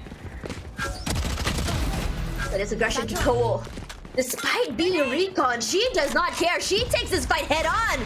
Paige shells to buy a little bit more space. Look at how many utils just to clear her out of the site itself. But she's patient. One more satchel to work with, a Roomba in hand. But no clue where they are. You can see the shadows, from the shadows, will be cancelled. Now, no duelists in sight, cannot get into the site as aggressively as she wants to, but Sundari is there. Envious punished for playing a little bit more aggressive, spots one more out. Kiko still holding on to the area alongside Samfire, but despite the gun despair for Andy's and Mimo, one each. Neural theft just to give them a little bit of an idea where everyone is, playing this corner to perfection. Notes where they are. The cam just go forward. Aziz rushes forward. Fortunately, not hitting anyone quite yet. Nemo with the spray is huge. Marpani's as well with that stinger. What is it about this stinger that does so well? What is it about these rounds with the gun disparity that makes them go forward? As LILAX still very much in this game. 10 to 11, CBD not able to hit match point quite yet. Yeah, another half by one for them. missed opportunity for CBD to take that series point there in the lower bracket. Going to be kicking themselves, but still enough cash to be able to buy up into the next nuke. He's got the showstopper online now, though. Could be a great tool for LILAX to be using into the next one off the Hunter's Fury, and over on the CBD side of things, one off both the showstopper and the Thrash. A main control being patiently waited on by LILAX. There's the fault line up through elbow. They're trying to isolate Kikowo here, dodging the fault line and the aftershock very narrowly, but the trades are going for LILAX there. Coming up forward, very aggressive. Both teams showing aggression, but very controlled from LILAX here. Now, Elfie shots all around just to see where the util would be. Finds nothing. Aldron goes all around. Zendari tries to put a bit more pressure. Nearly going down. Jalera to find Envious. As the utility goes up here. 4-2 plays so carefully with Pigruto on the side itself. They are the defenders of A side, and they are your first team to hit match point. Match point. Yeah, that's crazy. After how the initial exchange went in that round, just feels like they're able to kind of crunch the site together really, really well, and that is the strength of this comp. Like, look at how they're playing it, running on in with the Dizzy and flooding through short. You know, you can run in there with the Paranoia, with the fault line. See a lot of very, very strong teams on this map. Lean on that retake A with that Gecko util and the Breach util, the Omen util. Once again, same approach here for LILAX, but showstopper straight down tiles. Aggressive Ikowo. She's done it before. She wants to do it again. Pops that, finds no one. Very passive. Chip damage onto her. Undeterred. Still denying that space away from LILAX. CBD here. Full control of tiles area. A lot of pressure to come through. Samfire with the spray is going to find Nemo over on the other side. It's not done quite yet. The Roomba not spending up anyone. Yeah, it does. Enough information for them. But they still try to force their way onto the A side itself. They do. Finding no one. Flashed out. Yuki still very close. Here comes the Hunter's Fury. Here comes the Showstopper. And here comes the Thrash as well. Util dumps all around. And Gary with the run and gun. Finds Pigruto. Yuki with the Showstopper. And with that Bucky, they're trying to put in the damage. Hiko is still very much here. 3-on-3. The plants come out. Samfire gonna fight Yuki here. And here comes the Rolling Thunder as well. So many ults traded all around. Samfire with 3 to the name. Not dead yet. Will be popped here. Putting in a little bit of pressure. But on tail us, that is Kikowo with 2. And despite the chaos, CBD able to tie out the round. What a game. What a round. And what an end. But unfortunately, for one of these teams, for LILAX, has to say goodbye here. A valiant attempt, first time on the big stage, and they show us the world. Yeah, they won the first map so cleanly, and they had a great start on Lotus. They even had, you know, a good run of things in the first half here on Sunset. It felt like the game was theirs on a silver platter, but you got to give credit where credit's due. That's experience from the side of CBD. That's a bunch of players that have played games where they've had their backs to the wall previously, and this time, despite having slow starts in all 3 maps, they're not going to go down. They're going to continue along in the lower bracket and have a crack to try to go over to Thailand for the Pacific land if they can qualify. Yeah, trying very hard, but Tall Order coming in this season has one of the most competitive teams we've seen so far. But the breakdown is happening here. So Jen and Colden, on to you guys. Hello, and CBD, they live to see another day. Unfortunately, for LILAX, their journey ends here. But Sunset, pretty much the same story as Lotus, of course. CBD with that huge comeback to close it out and, you know, move on with their lower bracket run. Yeah, it really does seem like CBD are a defensive-sided team, I guess you could say. I'm making those comebacks on the defense side, obviously, on both of those maps. But yeah, it really does seem like they are a completely different team when they're playing on defense. It's so funny to me because even though they're playing on defense, even though they're a bit more reactive, they're still going for very aggressive plays, right? You see Kikowo always sending it down with a showstopper down towards mid or tiles, towards A main or B main. And they're getting the access they want, they're getting the success that they need. But funnily enough, on the attacking side is where they can't really convert that kind of aggression. So it's interesting. It's an interesting case to be examined. I guess you could go further in depth and really find out what makes CBD work or doesn't work. But you can look at the scoreboard right here as well. Clearly, I mean, Kiko top of the scoreboard. 23 and 18, 7 first bloods. She was really the one that was cracking open those sites for retakes, getting aggressive on the defensive side as well. And credit to her, she put up a fantastic performance. And Samfire as well. She's someone that really stood out, especially in a situation where if she lost those clutch rounds, then it would have easily LILAX taking the map. But over and over, Samfire just knows how to clutch, knows how to stay calm and collected, and take away the rounds. Yeah, and again, I think it comes down to the utility. I really like the util that CBD were using for those retakes, for those aggressive pushes. You always see either a Gecko flash, a stun, a flash from the breach. The paranoia comes in as well. And you can see that communication always coming through constantly for the CBD side. LILAX, though, on the other hand, stumbled quite a bit in the second half. They really couldn't find their footing at all. Had a couple of scrappy rounds here and there, but I think CBD really managed to control where they wanted LILAX to execute to sites. And they were very much comfortable playing retake on A side. Like, they had the protocols in place, they had all the util available, and that is just the recipe for a really strong half. The defenders of A side, as Tash Bunny put it. But as you can see, we saw a lot of duels happening and kills happening on the A side, but CBD able to hold their line when it mattered. Yeah, you can see a couple of those kills that happened towards B main and A main as well. And that was when Cover Dinosaur decided to be aggressive, decided to take the fight to them. Other than that, their side holds and their retakes, you can see mostly centered towards the side itself, mid portion of the map. They were able to shut down any, aggression that came in that direction, even though sometimes, they took control of mid, but they were fast on the response as well. And, see some rounds going in the favor of LILAX, but at the end of the day, they win out the rounds that were most important. Take that series 13-10, and very much Kiko will, of course. Let's talk about her a little bit more, because I think 40% on headshot is insane. It is a pretty insane stat line, especially considering how scrappy these games were. I think both of the Razors on both sides really put up a fantastic performance, but Kiko was presence with the util in hand from her teammates, I think that was what made her so scary, because she was always backed up by either a flash or a stun or something that's going to throw you off. CBD feeling comfortable on knowing how to enable or activate Kiko, make sure she gets enough support to pick up those kills and create space. Let's take a look at the highlight a little bit more. I can see how the map kind of started out. Again, I can't believe it's so similar to Lotus, right? Where LILAX actually had a great start. They found so much momentum, and they were just playing like it's almost ranked. But then, CBD, they hunkered down. They found what they needed to get. Like all of these fights, you can see so much great utility coming in before they take those fights.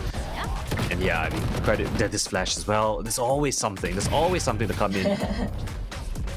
Always something to plug off LILAX, right? Yeah. Again, look at this, the breach aftershock. These are kinds of fights that really forced LILAX to be respectful of A main, not to go for fast pushes. They tried aggression towards A main, then they tried aggression towards B main, anchoring on the side as well. Very dynamic with the teleports coming through. See, there's another flash coming in when they want to take a fight. So this is the real story coming in for Cowboy Dinosaur. The resilience when it gets tough. We saw that up against Invincible GZ, and we're seeing it here again up against LILAX. Smart with their utils and also with their timings, knowing how to pick their duels and those fights, and thus CBD get that W, and they can continue their run in the lower bracket.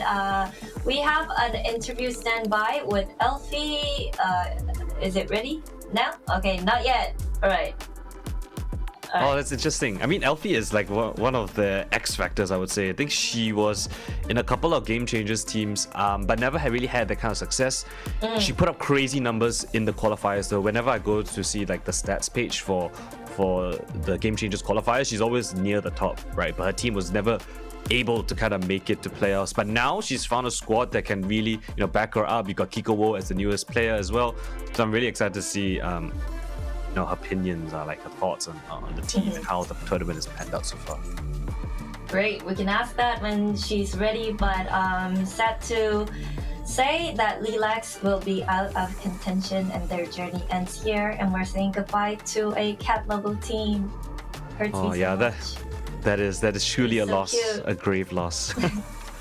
I think it's a bit sad as well because they are a Thai team, and so it would have been really cool if they managed to get to land to Bangkok, but unfortunately, maybe they can go as viewers. Okay, that's yeah. You can go and see their Okay. friends still, maybe, or the enemies, I guess, depending on how they're viewing things. But yeah, But yeah, 3 maps as well for the second series. yeah, it's. Oh, okay, Oh, we we- have Sapphire for the interview, so let's head right over to Sapphire and see how she feels about today's match. Now, congratulations, Sapphire! Thank you. I feel like today was a grueling day for you guys playing all 3 maps, so just talk to Yeah. us about what you guys were going through for the past, I think, 3 hours or so. Well, for us, it's always the first map that I don't know, it's like a warm-up game for us. And it's always a disaster. It's on the first map. And then the second map, we tried to reset, even though at the first half, we were like, what to do? We're getting headaches. And then reset again for the second half, and we got it. And thank God, on the third map, we managed to get our mental ready, and then we got it.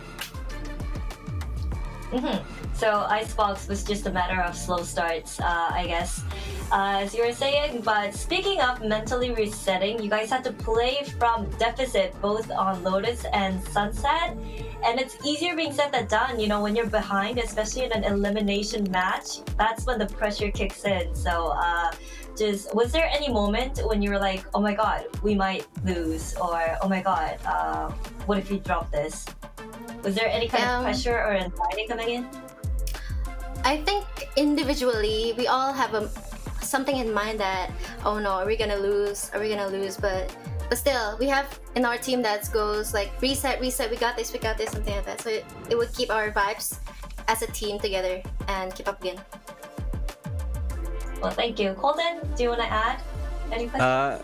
Of course, I have to ask Empire. I mean, there was one moment on Sunset where if you lost that clutch, the entire map could have been different, the result could have been different. What was going through your mind when you hear the showstopper being popped, and then you kind of just do a somersault in the air, avoid it, and then still manage to get the clutch at the end? Like, what was going through your mind? What was the comms like in your team? Well, for me, I was quiet because I'm trying to focus on what's going on, and I think we were quiet on that round. It's just like the ones who's on the back, they were screaming. Some of them are screaming. But the rest were quiet. You need to go back and watch it from a third-person perspective, and you will be screaming as well. With that in mind, we have Forfan and Avernus coming up for the next matchup, and the winner of that match will be facing you guys. Do you have a preference, or can we get your predictions on how things are going to go down for the next matchup? I believe Forfan will win against them. I mean, Avernus. And yeah. Okay. All right. Let's see if Forfan can. Yeah. Can I steal the last question as well? Sure. Okay, just a fast one, I guess. But like, how did you form this team, right? I think you were formerly Mummy's Kittens, and then you picked up Kikowo, and she's been an incredible star, especially in this series. Like, how was that process like to find that player and then bring it in and incorporate into your team? Well, it was actually a very long progress on that. It's like we keep trialing lots of girls, and we got Kiko like in the last minute. That's why we only get a chance to practice with her like probably less than a week. Ooh. That's what a great pickup. Yeah. Yeah. It was We all agree. Okay. Yeah, definitely. I mean, after today, I mean, she came in on the Killjoy and then opted for the raise on both the last 2 matches, and then really popped off crazily. Yeah. You guys, yes, congratulations. Congratulations. I mean, you guys gambled, went from kitten to dinosaur, and won today. So congratulations once again. Thank you for the interview. Good luck tomorrow. Thank you so much. Can I say one Bye. more? Oh. Yeah, sure. Miss Jenly, I'm a big fan. Oh, thank you. What? A fan. What about Don't worry, Conan? I'm a fan. I'm a big fan too. I'm a big fan of you too. Oh, well, thank you, Sapphire. Thank you. Bye, bye. Congratulations. Thank you.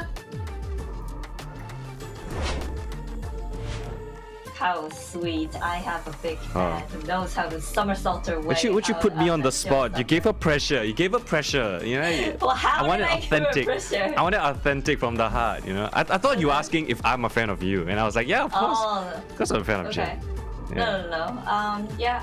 We all know it wasn't authentic, but you know, one day maybe Sapphire Maybe. will acknowledge you.